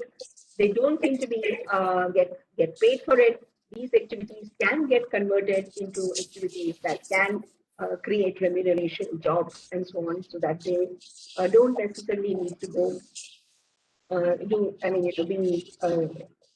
you improve your statistics, as well as you might be able to stop the interstate migration or migration into rural urban migration. Okay, now according to the economic census, again, to see what are the kind of activities they do, about 45% of these enterprises are mainly very tiny enterprises, micro and small enterprises, and 66% of these self-employed activities are done with only families. That is their own account enterprises. Again, you'll have a lot of people engaged there who can be engaged more productively, maybe by increasing the productivity of this set of people. Similarly, 50% of the self-employed workers in manufacturing are mainly home-based or are subcontracted home workers. Again, you see a large proportion of women here. And this is women, 50% of the women self-employed in manufacturing are engaged, are home-based and probably subcontracted home workers. And trade is the other big activity. Then if you look at the, so this is enterprise level data, but in 17-18, the PLFS also, they said that a large proportion of self-employed reported being available for additional work and additional number of hours. Now the PLFS has introduced a question on the number of hours of work, but over and above that, they have asked a question with regard to availability for additional work. And there's a large proportion of self-employed women who have reported they're working, but they're reporting that way. So there is some kind of a need for activities that women can do. But the fact that they reported availability of additional work and were engaged in kind of expenditure saving activities, it indicated that there was a need for felt by women for work and income. But then, given the traditional norms that you have and so on, their availability would be for certain kinds of work and in certain locations, which was in some sense closer to home. So if one were to try to improve what I was trying to say, rural economic activities, one would need to think in terms of where is it that these people would really wish to work. So I'll just, end with a few very, my pet thoughts on what can be done. All the proposals are very difficult because anything by way of creating employment is difficult. But if I talk in terms of collective organizations, they are more difficult, but there are examples of this kind of thing. So trade unions and cooperatives is one of the solutions that a number of NGOs have taken up as an activity. Now, this particular one is in the city, in urban areas, and it is waste picking. We all know KKPK in Pune is a trade union which organizes women for waste pickers. And what they have managed to do is, get the contracts from, negotiate with the government, and they get the contracts for waste from offices like paper and so on and so forth. And that gives them better prices, and also they collaborate with the government on many of the schemes that are there to provide that facility to them. There are many such organizations. SEVA also does this kind of thing in Ahmedabad. So this is just one kind of an example. And SEVA would, their organizations might be in the cooperative mode. They prefer to have cooperatives. Their trade unions generally are real trade unions, arguing for better wage rates and so on. So this is one form of organization which obviously is a difficult one. The second one is that of farmer-producer organizations. So there's a lot of criticism against the existing ones. There are a few pure women farmer-producer organizations in Telangana or in Andhra Pradesh. They are milk-producing, farmer-producing companies. A lot of these farmer-producing companies are, one of the criticisms against them are that they're not conducting production, and a lot of them are actually marketing. And they are, taken over by the larger enterprises, really, and it is a face and so on and so forth. There's a lot of criticism, but it is a form of organization which has some of the characteristics of the cooperative, having more of a shared incomes sort of thing across the members of the farmer-producer organizations. And we have a lot of examples. I don't have time or energy here to give examples of farmer-producer organizations in various states, Jharkhand, Chhattisgarh, Maharashtra. They all have a lot of farmer-producer companies, and there is literature on this. And finally, the third form of collective organization is group farming. Group farming has been most successful in Kerala under the Kurma tree. I don't have to make a case for that, because as I just showed the shrinking farm size, 85% of the farms are small. They tend to be cultivated by women and operated by women, but operating as family labor. Also, they generally don't have the right of ownership of these lands. But group farming is one way, if they can be organized, to bring their lands together. And also, if they're an organization like the Kerala joint liability groups, they actually lease and land from other people, because you have a lot of land which is with your rural urban and migration. There is a lot of land which is left fallow. Kerala is a classic case where a lot of land is left fallow. So these groups take on this land and then they cultivate it. So many advantages of group farming, and many advantages of every kind of aggregating. So all the three things that I'm talking about are, one is of course services, the waste thing. Farmer-producer organization can be for production as well. So to operate the land, they don't have to own it. They can hire it in. They gain power with regard to negotiation. They gain power with regard to input and output prices. And this is true for all collectives. Okay, it's just put here as for group farming.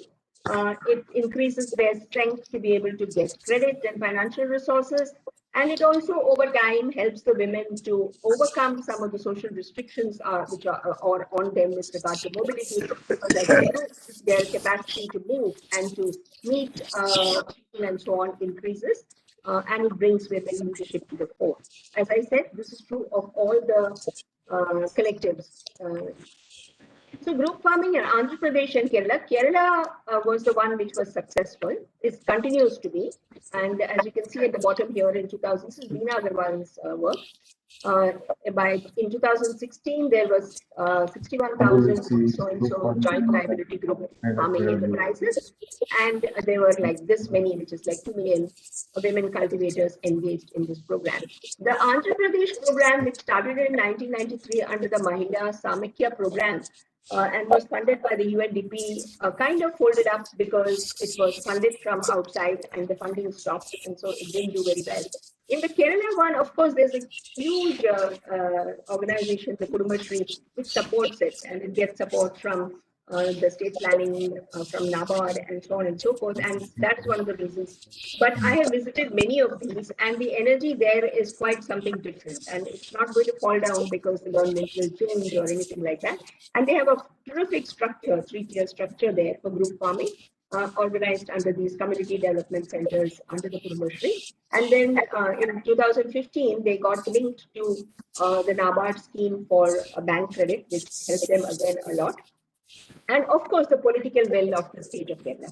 And I really don't think that their capacity, or because it has been institutionalized so beautifully under the Kurupasri scheme that no new government is going to be able to let it come down. So these are some excellent examples of collective organizations which can help in rural areas, in the periphery of urban areas. As you know, that there's a lot of land in the periphery and a lot of vegetables. A lot of these joint liability groups in Kerala are actually cultivating vegetables and transporting, selling it in the nearby urban areas. So it becomes an activity that will sustain people who are just outside and not put pressure on your urban as. And then these are the normal private entrepreneurs. Like I said, like Mambian just pointed out, we have a whole book written on this. But some of the things which can help, I just thought I'll point out. One is, of course, having an ecosystem which helps and understands and is sympathetic to the challenges that women face. And we know every kind of challenge they face, not just finance. Training, but that training has to be trained to be tailored to different kinds of activities that women want to do, can be trained to do, the kind of already existing skills. Because like I was, that's the reason why I was showing you the kind of expenditure saving activities. There are a whole lot of skills there which can be used, and if they are trained, and then you can, help to increase its size, scale, and so on and so forth. For different, and then again, the socioeconomic, class of the woman also will make a difference to what kind of training would be required for them.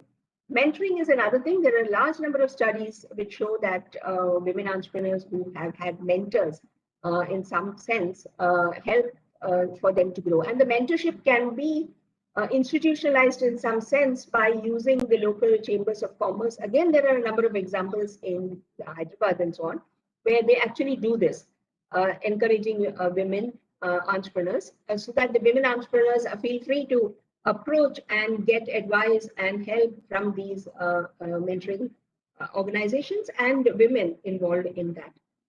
And then, of course, finally, my favorite point, since a lot of these activities which are done by women at the lower end of the scale of economic activity are done with very little basic infrastructure. So increasing the productivity and improving, whether it is in an urban area, in a small urban town, or in a rural area, just providing basic infrastructural facilities like a road to go up to that cluster, or, there's a lot of clustering of these activities, as every survey shows, and provision of water, sanitation, storage facilities, and legal and continuous electricity. Because very often they don't have a legal connection, and then they end up stealing electricity in some sense. But then if they can get at a particular rate, at an affordable rate, continuous electricity, all these things would help to improve the productivity of normal private entrepreneur women, right? And I do think that there is a large proportion of that. So this is like, not exactly what Professor Kundu was talking about. How do I stop sharing? Thank you, Professor Unni. Thank you very much for reflecting on a different aspect, but very integrated to the kind of the rural-urban continuum of economic activities. I think that is very interesting. Now, may I request Professor S. Chandrasekhar to speak, reflect on Professor Kundu's and keynote address. Professor Chandrasekhar. Thank you very much for the invitation to be part of this webinar. It is kind of a daunting exercise to speak after Professor Kundu and Professor Unni, but I'm still going to give myself a fair shot at saying something interesting. I'm going to start. We've heard a lot of information.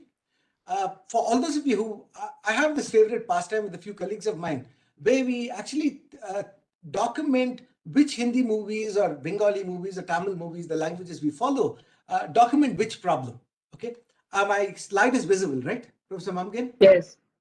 Okay, so take Do Bika Zameen. It was about farmer indebtedness. Interesting movie starring Kishore Kumar, Naukri, 1950s. He lands up in Calcutta looking for a job. She stays in a lodge, and in the lodge, there is a separate wing for the unemployed. Take Satyajit Ray movie, Janaranya. It's about a middle-class youth, educated but unemployed. Professor Kundu talked about Migration, a classic movie starring Farooq Sheikh, in which he comes to Bombay as a taxi driver. Amitabh Bachchan in Namak Haram comes, he realizes the importance of learning English to get actually integrated with the labor market. Professor Kundu talked about labor laws, the movie Kala Patthar. Professor Kundu talked about housing that kind of overlaps with the movie Naukri. And by the way, access to education. That's what the whole right to education and the Hindi medium was about.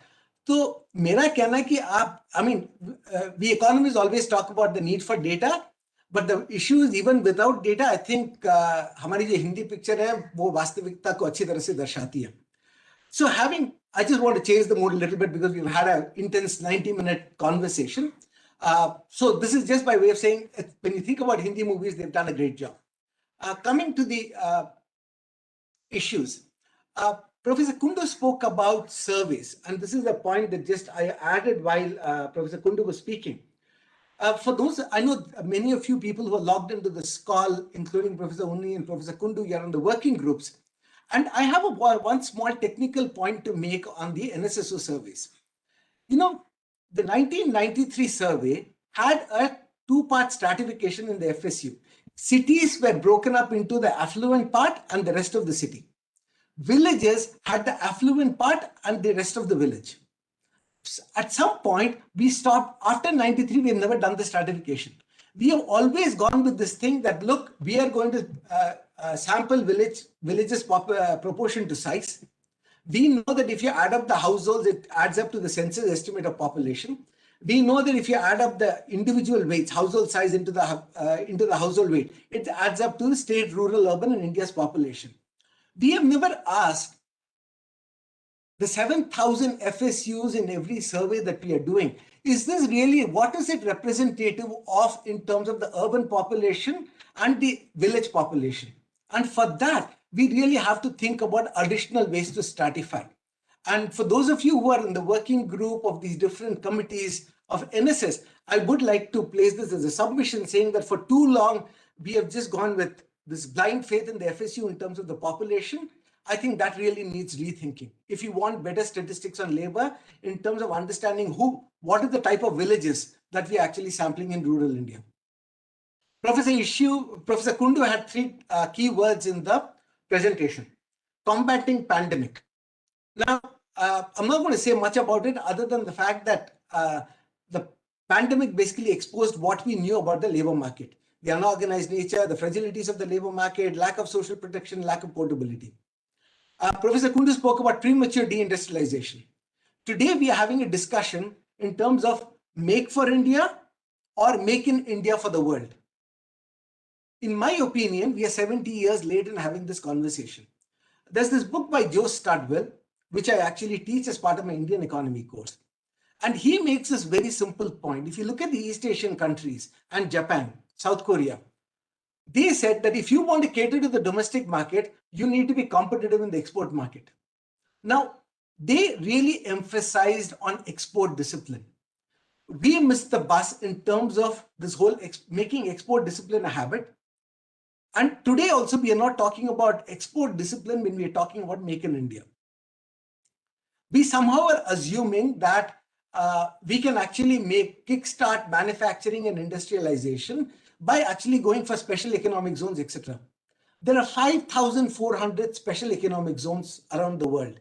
Even the UNCTAD report says special economic zones have limited linkages with the rest of the economy. The only sector where we have managed to have exports and domestic content technology transfer was because of Maruti Suzuki and the way we allowed the automobile sector to develop. We are having a parallel discussion in terms of trade agreements and what are the implications of not signing it and whether India will actually get locked out. So these are some of the larger issues when we talked about industrialization moving forward. What I'm going to do is I'm going to talk about this whole issue of rural-urban development. Professor Kundu spoke about people. Professor Unni spoke about people and institutions. I'm going to talk about geographies. And I'm going to rely on the work that I'm doing with a couple of co-authors, Ajay Sharma and Kartikeya Naraparaju, who are at IIM Indore, where we actually look at rural-urban development geographies, and we actually use the PLFS to highlight the issue of urban jobs, urban earnings, and rural earnings. So I'm going to start with a simple chart which shows that we're speaking about urbanization. Let's take the two states which are very urbanized. These are industrialized states. Let's take Maharashtra and Karnataka. In the first chart here, what do we have? The blue line is basically the Konkan division, which includes Bombay, the 6 NSS regions in Maharashtra. So if everything is normalized with respect to Konkan, so Konkan is at the value 1. Now, what are the other regions? If you take Pune, what is Pune as a proportion? What is the Pune regions? Pune divisions per capita nominal GVA as a proportion of that of Konkan. It was 60% of Konkan in 2011-12. It continues to be 60%. You take the Aurangabad division, Nasik, take any of the divisions of Maharashtra. They are not catching up with each other, nor are they catching up with the Konkan division. Is this a stylized fact? The answer is yes. Even if you look at the OECD countries, lagging regions continue to lag. There is really no magic wand which is going to allow you to catch up. The story I told you for Maharashtra was over time. Let me show you what it looks like for Karnataka at a point in time. Here is Dakshin Kannada and Bangalore urban, and here is all of northern Karnataka. Northern Karnataka's GDP ratio of per capita income as a proportion of that of Bangalore urban continues to be at 20%. So even in the most urbanized states, you are having lots of regional disparities. Moving on. So this is something that we actually, what about household earnings? So the stuff that I showed you about Karnataka and Maharashtra just comes from the GDP data and the state GDP data and the district estimates. What do you basically see if you basically look at the PLFS data about disparities in rural and urban? So let me explain to you quickly what this graph is. Generally, we make a bar graph, the width does not change. But this is also known as the Pence parade, going back to the Dutch economist and his work in the year 1971. The width of the bar is the share of each state in all India number of households. So if you look at rural, Uttar Pradesh, Bihar, etc., they account for a larger share of India's rural households. That is why Uttar Pradesh width is the maximum. What we have presented here is the median monthly per capita household earnings. So if you look at the PLFS, unlike the employment survey, you can calculate the earnings of the self-employed, which is there. So you can actually calculate the total earnings of the household. And we say, what do the median earnings look like? So if you take Bihar, the median household makes 2,000 rupees a month. That's the monthly per capita household earnings. Okay. By the time you go to Kerala, it's nearly 5,500. If you look at urban UP, the median household makes 3,000 rupees a month in terms of monthly per capita household earnings. So this is just a way to show disparities in monthly per capita household earnings. Generally, you will show the mean. Here I'm showing you the median. Now, this is where it actually gets interesting. Look at the 8 states at the bottom, because here the states have been arranged in increasing order of median earnings, monthly per capita household earnings. The 8 states at the bottom of the earnings, whether it be rural or whether it be urban, they are the same. There's no a priori reason to expect that West Bengal rural is at the bottom of the earnings, bottom 8, and West Bengal urban is also at the bottom 8 of the earnings. Does it say something about strength of the rural-urban linkages? That's something that we have to think about. But this graph I'm just showing you to show disparities in earnings, and also the fact that the bottom 8 states in terms of median monthly per capita household earnings for both rural and urban is the same. Now we're talking about migration. So I'm going to show you a slightly different graph. So the idea of this graph goes as follows. It's a graph that all of you might not be familiar. So I'm going to spend a couple of minutes explaining this. I'm going to ask a question. So these are the state codes. State 1 is Haryana.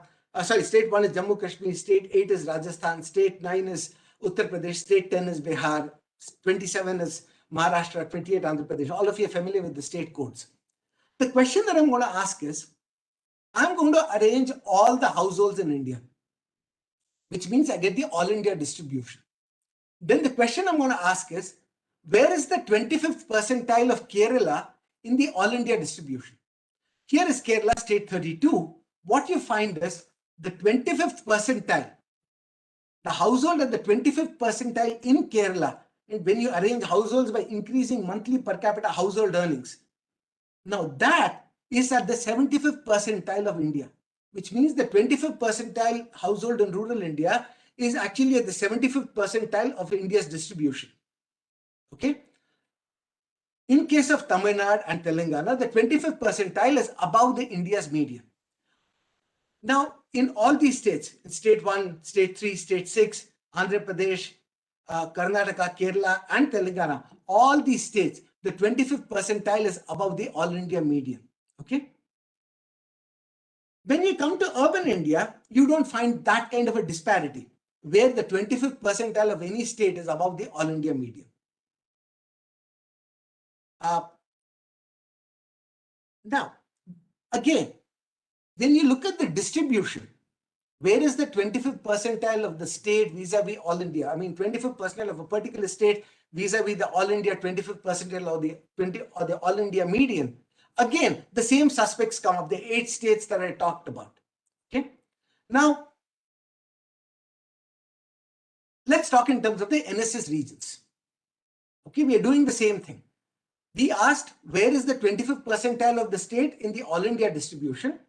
Now we are saying, if you look at the NSS regions of India, now this 223, 221, this is basically Chhattisgarh, northern Chhattisgarh and southern Chhattisgarh. Look at this, the 75th percentile is below the all India median. So this, and in these states, the 25th percentile is above the all India median. Now, this kind of a graph tells you about the extent of regional disparities in household earnings within India. And I'm going to show you something interesting. Again, take Maharashtra. I will come and talk about development boards in the end for those of you who are not familiar with what is a development board. It's a constitutional provision supposed to address spatial disparities. Remember what I showed you in the context of Konkan. Konkan is 271. Vidarbha and Marathwada and rest of Maharashtra, they are all here. Vidarbha and 272 is the Pune region. Where is the whole problem in Maharashtra? Marathwada and Vidarbha. Take Karnataka. In Karnataka, the government of Karnataka set up a development board for northern Karnataka. Goes back to a disparity identified by the Nanjandappa committee. And to this day, when you look at the PLFS data, nothing's really changed. UP has a development board, and this is where the NSS regions of UP are when you actually rank all the NSS regions by median. Now, so Professor Kundu spoke about out-migration. Now, you can show with this kind of a chart that regions which are at the bottom of the rankings in terms of NSS regions arranged in increasing order of monthly per capita household earnings, those are your high out-migration regions. You had the COVID lockdown, you had return migration, and there was some discussion which said that can I actually retain the return migrants when they went back? My answer to that is no. The earnings in these regions are depressed. That's why people migrated. And even after out-migration in these regions, the earnings continue to be low. So you really cannot expect these regions to actually absorb all the return migrants who came back. Again, in the context of rural-urban linkages, what do you expect? So the blue bars are the mean monthly per capita household earnings, and the red line is actually the ratio of the urban to rural earnings. Take Maharashtra and Karnataka. Urban earnings is twice that of rural earnings. Jharkhand, Orissa, and Chhattisgarh, they are not at all urbanized. In these 3 regions, in these 3 states, the urban earnings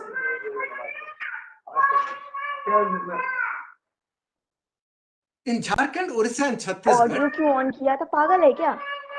पिटेगा बहुत. मैं जो कर रही हूँ मुझे कर लेने दिया कर शांति से. वेबिनार चल रहा था. क्या है? ना माइक प्लीज म्यूट कर दीजिए. Okay, in Jharkhand, Orissa, and Chhattisgarh, urban earnings are over 2.5 times that of rural earnings. So if you actually think about urbanization as a strategy, will inequality increase? Answer is yes. Professor Mamgen, I'll just take 5 more minutes with your permission. Please, okay, good. Yeah. Okay. I'm going to show you, this is again in terms of where do the earnings come from. If you take Tamil Nadu, share of urban and total earnings is 37%, urbanization is 48%. In Kerala, it's pretty much 50%, 48% of the earnings comes from urban and 48% level of urbanization. Now, the composition of the population in terms of rural urban and what is the share of earnings from rural and urban can actually be looked at with PLFS data. This is the last point I want to make. I picked up deliberately 6 regions. So in the NSS, so when we think about rural and urban, we do it by place of residence. In the PLFS and in the earlier employment unemployment survey, you had a place of work. So we now, in our work, we define commuting as somebody who lives in rural but works in urban. And we have basically taken 6 regions of India. And here is what we find. Region 331 and 061 is from Tamil Nadu and Haryana. 331 and 061. These 2 regions have a lot of rural-urban commuting. What do people do in this region? They actually have a regular wage salary. What are the kind of jobs they have in this region? It is manufacturing. So we need manufacturing. We need regular wage jobs. It is only in those regions. So when we think about rural-urban linkages, we have to think about distribution of manufacturing jobs. People might live in rural, but people will commute. Do we see a pattern in India of a rural linkage of a type where people actually commute, where rural-urban commuting, where a lot of manufacturing jobs are available? Answer is yes. Please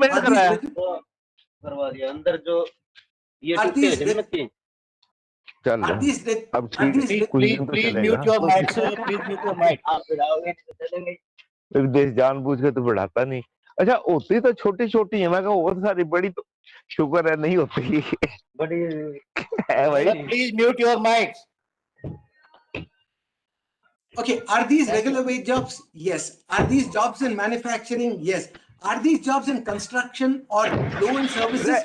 No. और service करके लगा दिया उस पे service. अच्छा वो चल, वो तो लाइसेंस का तो फिर मैं कल करता हूं। सुरेंद्र कुमार जी अपना माइक म्यूट कर लो। सुरेंद्र कुमार जी, थैंक यू, आपकी वजह से सब डिस्टर्ब हो रहे हैं।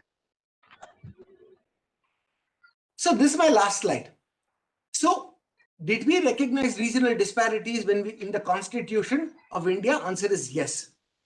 Okay, State Finance Commission is supposed to address these issues.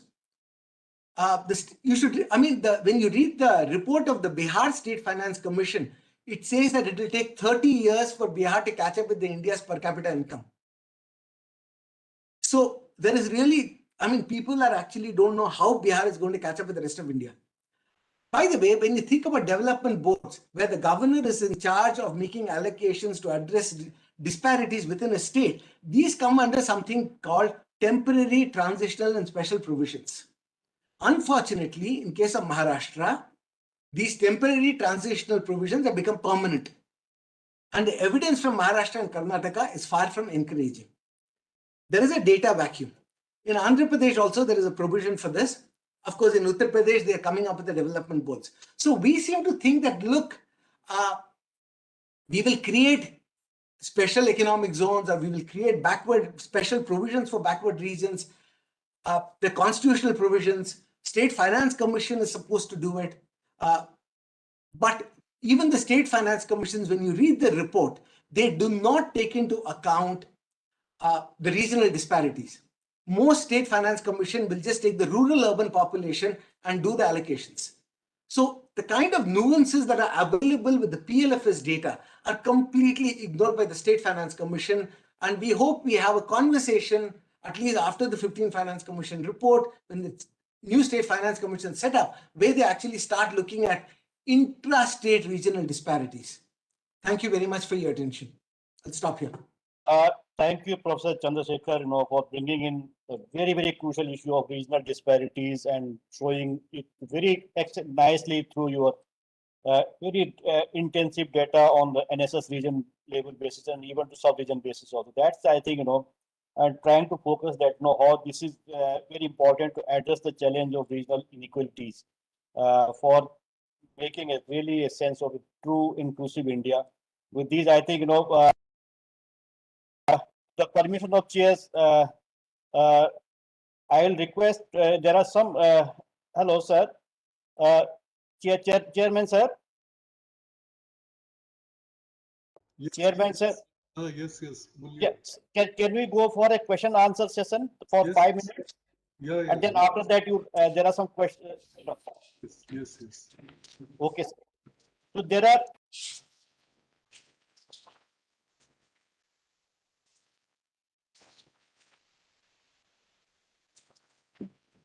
Mute कर रखा है, आवाज नहीं आ रही आपकी. Okay, sorry. So there are few questions which may be coming from the discussions from Professor Jimol Unni and Professor Chandrasekhar, but there are certain questions also from amongst the audience, and these are addressed to Professor Kundu. So Professor Kundu may like to reflect on this. One question is that how to address the phenomena of rural-urban continuum which exists particularly in Kerala. There's one participant from Kerala, he is asking. The other question is how to mobilize money for alternative sources of energy as the union government and state governments are in fiscal stress due to COVID-19. The other question is that why there is huge migration from Bihar and how it can be stopped by promoting food processing sector in rural India, rural Bihar. The last question is about the Muslim migration, and it is saying that why there is a sudden decrease in rate of migration of Muslims, and what are the reasons for that decrease despite forming a ghettos. So these are a couple of questions for particularly addressed to Professor Kundu. Professor Kundu, you may like to answer these questions apart from some clarifications or some points which are emerging from our two discussants' perspective. Thank you. Now, I think it's an important issue that the reality in space does not exist in binary context. You have rural and you have urban. There is a continuum. And obviously, the exact boundary where rural ends and urban begins is very difficult. And that's why, as an advisor to the Sri Lankan government, when I reviewed the different definitions being used, at least I noted for 15, 20 countries, they have a third category also, which is, rural, and which has somewhere rural and urban characteristics. In Sri Lanka, you'll be surprised, they have again three categories. One is rural, other is urban, and there are estates, the T estates. They are having both rural and urban characteristics. And some of the estates, finally, if you want rural urban figure for global comparison, there is some way of doing that. But I must tell you that this is an important issue, and we have not been able to resolve this in the Indian context. We somehow apply criteria and say, okay, we have to put them in two categories, rural and urban. But nonetheless, Jimol was showing a graph that the share of rural income has been continuously declining 1951 onwards. This is certainly true, but her graph ended in 2015. If you look at 2016 and 17, you do find that the share of rural income to the total GDP has gone up. And that's partly because of this continuum thing. Many of the industries in Kerala particularly get located outside the formal urban boundary. And large number of the rural areas, which are in a way acquired urban characteristics, are not really being classified. That's why I was myself surprised in a way happily that the rural income grew slightly at a higher pace for 2 consecutive years than the urban income.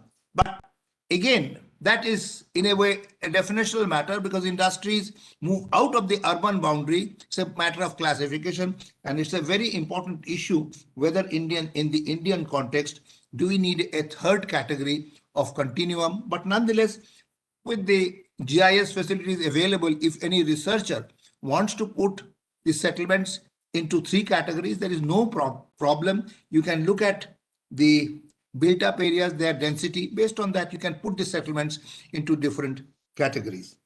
Now, as far as the energy sources are concerned, All that I would like to mention is that there are two fronts on which we have to work. One is that per capita, per dollar or per 1,000 rupees of output, GDP, for that, how much energy is required? That itself has to be reduced. So energy content of our GDP, we have already promised that per 1,000 rupees of our income, whatever is the energy intake, it will be reduced by 33% by 2030. This is a commitment that India has made. But that is one commitment. Second commitment is, how do you produce that energy? Are we producing that energy by method which is resilient, which does not produce CO2 emissions? And for that, as I said, coal. If you need to have carbon collection and transport and storage, then coal technology becomes very expensive, because what you're trying to do is through carbon collection, you are reducing the emission, and then it almost doubles up. So all that I would like to mention here, that the technological possibilities that are opening up should allow India to not only reduce the energy intake of GDP, but also allow us to move to other technologies which produces less of emission per unit of energy. These are the two fronts on which, if we work, we should be in a position to achieve within the next 10 to 15 years a growth path wherein our economic growth can be 5% or more, but our total emission will not go up, even in absolute terms. Although our economy is growing by 5%, 6%, but total emissions will not increase at all. So that is the promise. But certainly for the next 1.5 decades, I think the international community must understand that India has no way to restrict its energy use, because you have to reach many remote areas, many villages which are not yet connected. They don't have enough medical social services. So that exemption has to be given for 1.5 decades. What was the last point? Yes, you're talking about Bihar. How the migration rate can be contained. In fact, I must tell you that the rate of out-migration from Bihar and Uttar Pradesh has not gone up. I'm talking about the rate of out-migration, but it has remained constant, but the destination has changed. With the rise of the local people's preference phenomena in Maharashtra, you do find Bihar to Maharashtra migration has gone down in the last 2 decades. Bihar to Kerala has gone up. Bihar to many of the southern states have increased. But nonetheless, overall out-migration rate for Bihar and UP remains more or less constant. But nonetheless, the direction of migration has changed. And I would agree with Chandrasekhar, who said that, even if the state governments try very hard, as Madhya Pradesh Chief Minister had said, that next time anybody, and I think Yogi Adityanath also mentioned that if anybody wants to take UP laborers, they have to promise that they will treat them well. Now, you can't require the laborers to take approval from the state government. In any case, state government should try to create job opportunities, but Manrega is not the way to retain these laborers. Laborers are skilled people. Manrega really, first of all, when these migrants went back to the villages, the local people resisted because they said there are jobs available for us. These people had gone out because they got better opportunities. Why should we share? Also, the migrant laborers did not want to work as unskilled workers. They get much higher payment. And I know Kerala, for example, is one state. Again, I want to repeat, Kerala is one state which has not passed any ordinance restricting the entry of the persons from others. Tamil Nadu has done that. Andhra Pradesh has done that. Karnataka has done that. Put some kind of a restriction on interstate migrant. And I am aware that industrialists in Tamil Nadu, Karnataka also, they do not want this restriction. It is only the state government's populism. The industry certainly want the migrant laborers because they are less organized. You can get more work out of them. And I think north-south migration rate is likely to go up in the next couple of decades. Most of the southern states have total fertility rate which is 2.1 or even less. Kerala, Tamil Nadu, they have all their population growth rate, labor force growth rate would not be there. I mean, it will continue with the same labor force. They would need laborers to come in.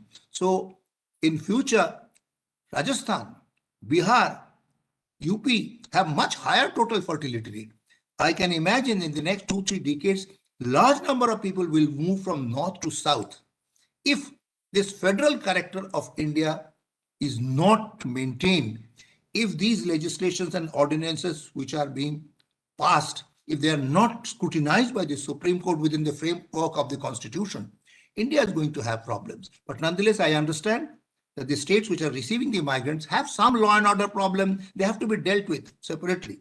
But I personally believe that India's future lies in trying to create an integrated labor market, which Mr. Arvind Subramaniam talked about, that labor should be moving. But unfortunately, that has not happened in the way he had talked about. But I think that certainly is an area where we should be working to.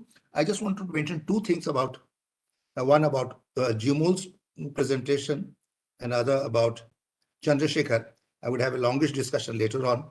You see, Jimul, you did mention that share of regular workers have gone up over time and share of self-employed to some extent, but casual workers have gone down. And often people make noise that informalization is increasing, informalization in the urban areas is increasing, but actually you find urban areas are getting somewhat more formalized. You know, prediction was made that slum population in the urban areas will go up from 63 million to 90 million. That was Pranav Sen committee. Actually, during 2001 and 2011, slum population went up from 63 million to 65 million only. Percentage of urban population fell significantly. Access of the poor to the urban land is much more difficult. In fact, even the employment market, without the skills that the urban labor market wants, you can't get absorbed. There is a process of informal formalization. Jimal, you talked about women migration coming in, but they are getting into domestic work. And as you are rightly pointing out, the domestic workers are considered to be regular workers. So basically, regular employment is increasing, but this informal formalization allows them to get monthly payment, but the payment is not very high. That's why the Labour Ministry is conducting this survey for the domestic workers to find what are their working conditions, how much do they get, what kind of treatment they have.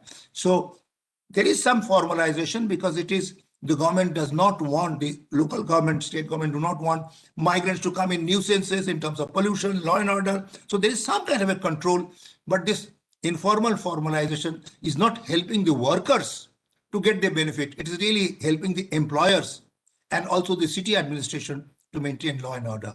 One point that Chandrasekhar was raising about the NSS sampling frame, I can tell you that in Labour Bureau's survey that we are conducting for migrants and also for domestic workers, the stratification, the first level of stratification is not on the basis of population. We want to capture those households which will report more migrants, more domestic workers, either employing or supplying domestic labor. So stratification scheme depends on what the objective of the survey is and which kind of household you want to capture more. But nonetheless, to get the representative all India figure, you have to give the weightages properly. For example, in migrants survey, which we have finalized just now, we are first asking, is there anybody who has migrated during the COVID period and come back?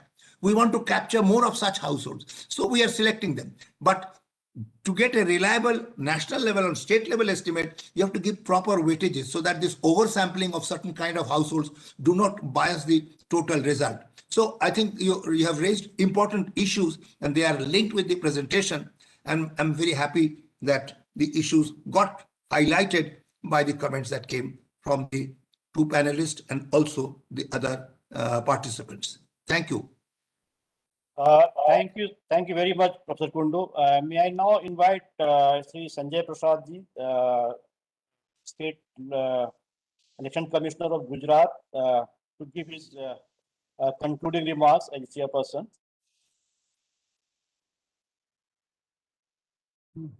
It was fantastic listening to all these very well-researched papers, and a lot of new ideas were developed. one of the issues which was taken up was this issue of inclusive urbanization. Now, here I would like to suggest that there's a policy of land pooling in Gujarat and Maharashtra, where land is pooled and land is acquired by the government without actually going in for land acquisition. So that has worked successfully for providing urban infrastructure, space for urban infrastructure, housing for urban poor, as well as the resources are generated by auctioning the land, and that can work as a good model for urban development. This Jamol Unni would be knowing quite a bit about it, and she can later on maybe enlighten us on the details of this policy. And also, like in Gujarat, we have a policy of urban, rural, and urban areas are also there, which you mentioned for Sri Lanka, where the urban infrastructure and the peripheral towns and the same, they are organically linked with the urban sectors. One thing you mentioned about the economic survey, the data on interstate migration. Actually, the railway figures are there for the circulation of labor, because many workers, they go and come back. During Holi or Diwali, they may be going and coming. So they may be sitting in the urban areas for 8 or 9 months, but 3 or 4 months they spend in the rural areas also. So part of the high figures may be reflecting that. Other thing was on this premature deindustrialization. So throughout the world, especially in the core areas, they are going in for what is now called post-industrial societies in sociology. Alan Turing has developed this word.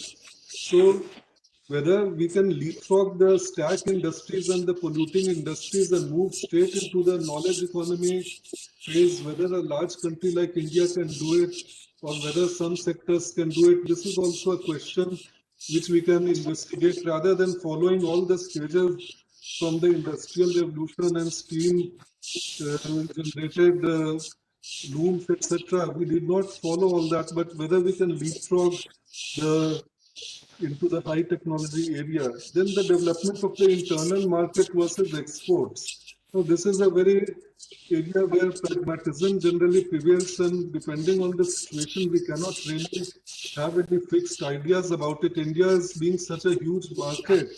Probably it's maybe better to develop the internal markets. Now the issue about the sustainability, that is a very important point. Our sustainability of industrialization and especially urbanization.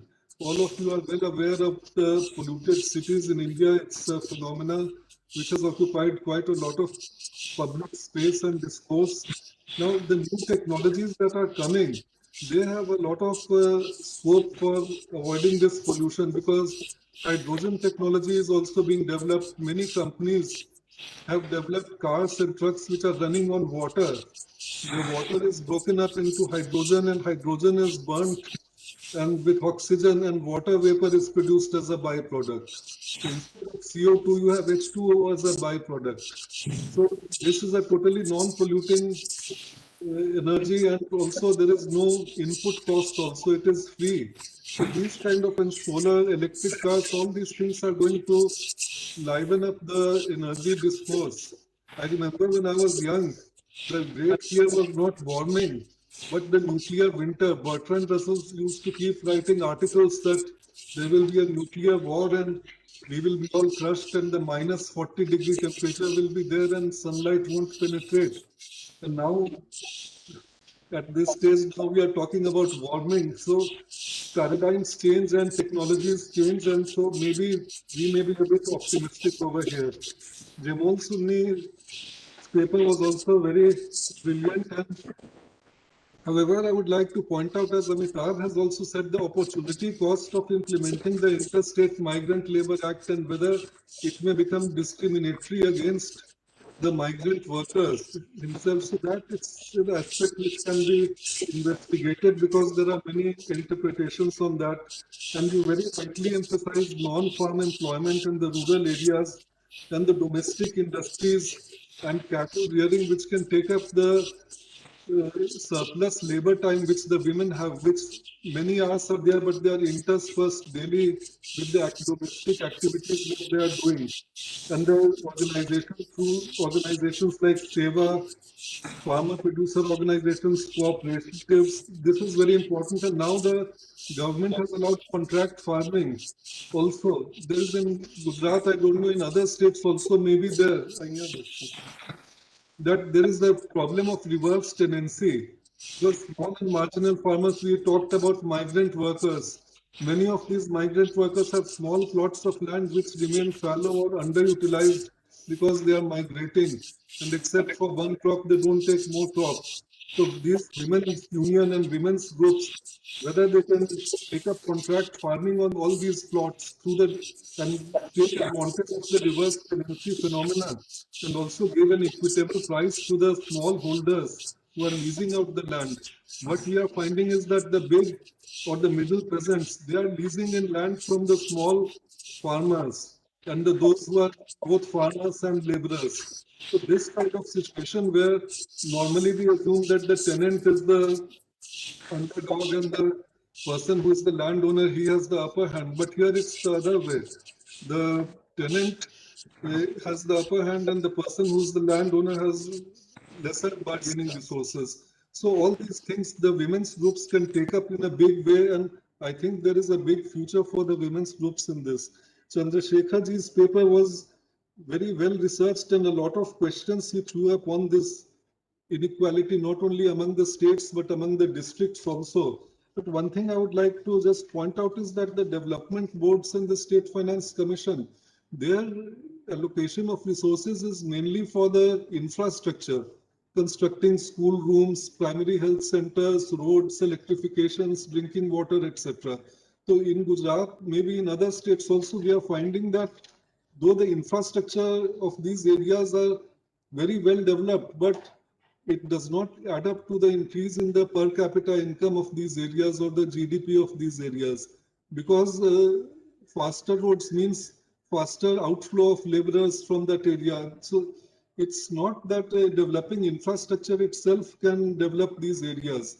So a lot of new ideas will have to be think and link it up with the institutional framework, social structure, and then all the integrated approach only can develop these areas, but just the finance commissions and the development boards, they have a very limited role. So I think that factor we have to take into account.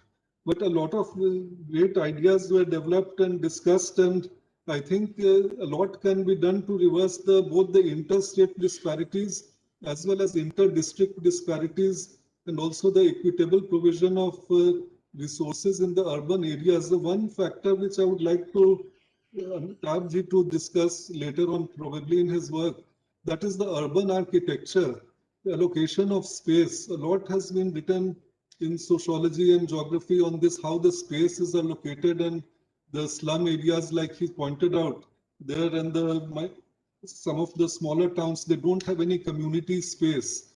So whether the infrastructure in terms of education, health, etc. is there, but also the community space for social interactions and a normal community living, whether that is available, that also is a factor which in our urban studies we may probably have to look into that also. I would thank Mamgenji for the NIRD for organizing such a good seminar, and a lot of issues were there which need a lot of further research, and I'm sure that research will be taken on these areas, and new ways on how to overcome these challenges. New ideas will also come out of that. Thank you all. Thank you. Thank you very much, sir. Very nicely summing up the whole discussion. Thanks a lot, and giving the new perspective of administrative angle, that how these issues can be solved through from an administrator's point of view. I think that's very interesting, and giving the social and psychological dimensions of the whole development paradigm. These are very interesting. And I think, the mandate, as Professor Kundu has mentioned, that mandate of this chair is also inclusive development, and the promoting inclusive development and the debate on the issues of inclusive development. And I think the inclusive urbanization, as Professor Kundu has specifically mentioned, that without inclusive urbanizations, it is very difficult to go ahead particularly to, and that also emerges from Professor S. Chandrasekhar's point of view, from Professor Jimoluni's point of view, that it has to be inclusive development process. And we have seen that during this Corona period, this COVID period, that how the people from the labor from from poor regions, they have been struggling. What kind of we have not discussed much on their rights, because their rights in the development paradigm. Professor Kundu is, I'm very happy that he's writing the paper on that labor rights, and that how these rights have been, So I would just like, Mamgenji, I would just like to intervene on one issue. One thing I would like to mention is that one of the major rights, the migrant workers, 9 to 10 months, they are in the cities or the factories where they are working. There they have no voting rights, but they have the voting rights in the village, where they may be there for 2 or 3 months only, because they are supposed to be ordinarily resident there. Now, this is something which needs to closer look, and probably someone can research on this, because they are not having the voting rights. They don't have the electorate, they are not a part of the electorate, so they become politically unimportant. If voting rights in the local bodies could be given to these people and they become an important constituency in the elections, then you would find that all the infrastructure and amenities and health, education, rations, everything would start flowing to them. So this is something which should be researched and thought, where they are for 3 months or whether they should have it where they are 9 months. Just a suggestion. Thank you.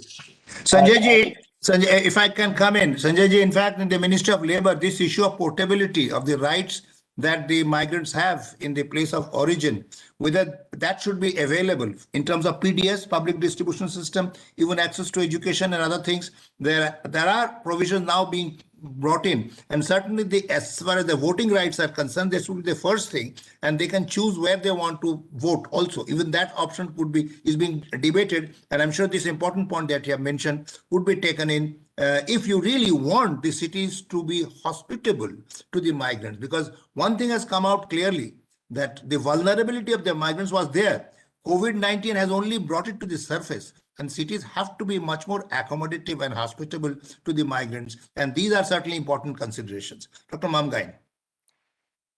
So I think these are, very, very interesting points, sir. And I thank you very much. First, let me thank to chairperson of this session, Sri Sanjay Prasad ji, and our keynote speaker, Professor Kundu, for giving so much time to us, and sharing his PPTs, his data on in a very elaborate manner, and posing up very, very important issues. And I'm sure, sir, that you will be writing one working paper or one paper for the SR Sankaran chair from the perspective of labor laws, how these entitlements are very important, because this is the mandate of this chair, and how through this entitlement we can promote the inclusive development and voices and dignity of labor in urban spaces. I think that I request you, because I'm sure that you will do that for me, sir. And I'm thankful to our learned panelists, Professor Jimoluni, Professor S. Chandrasekhar, for giving their time, valuable time, despite my very short notice.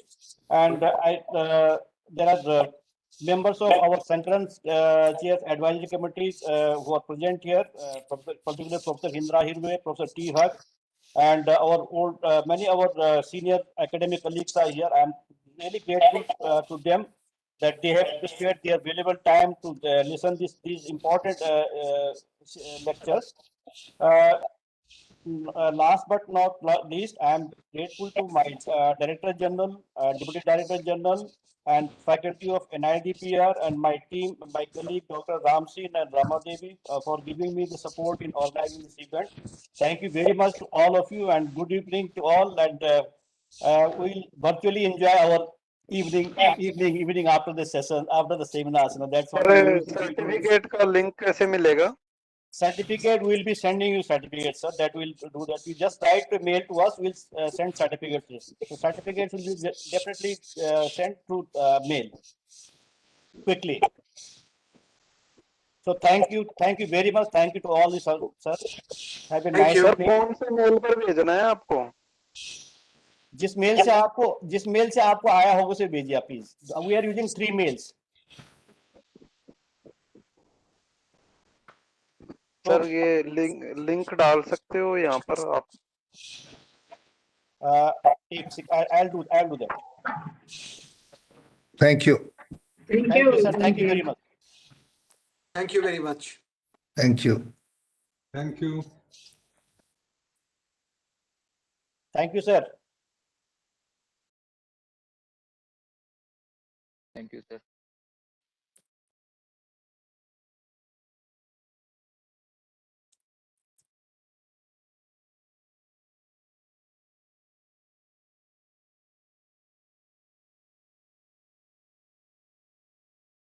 Thank you, sir. Thank you, sir. Thank you. Thank you very much. Thank you, sir, and especially for talking about Bihar migration. Great, great, great. Thank you. Good. You had a good point.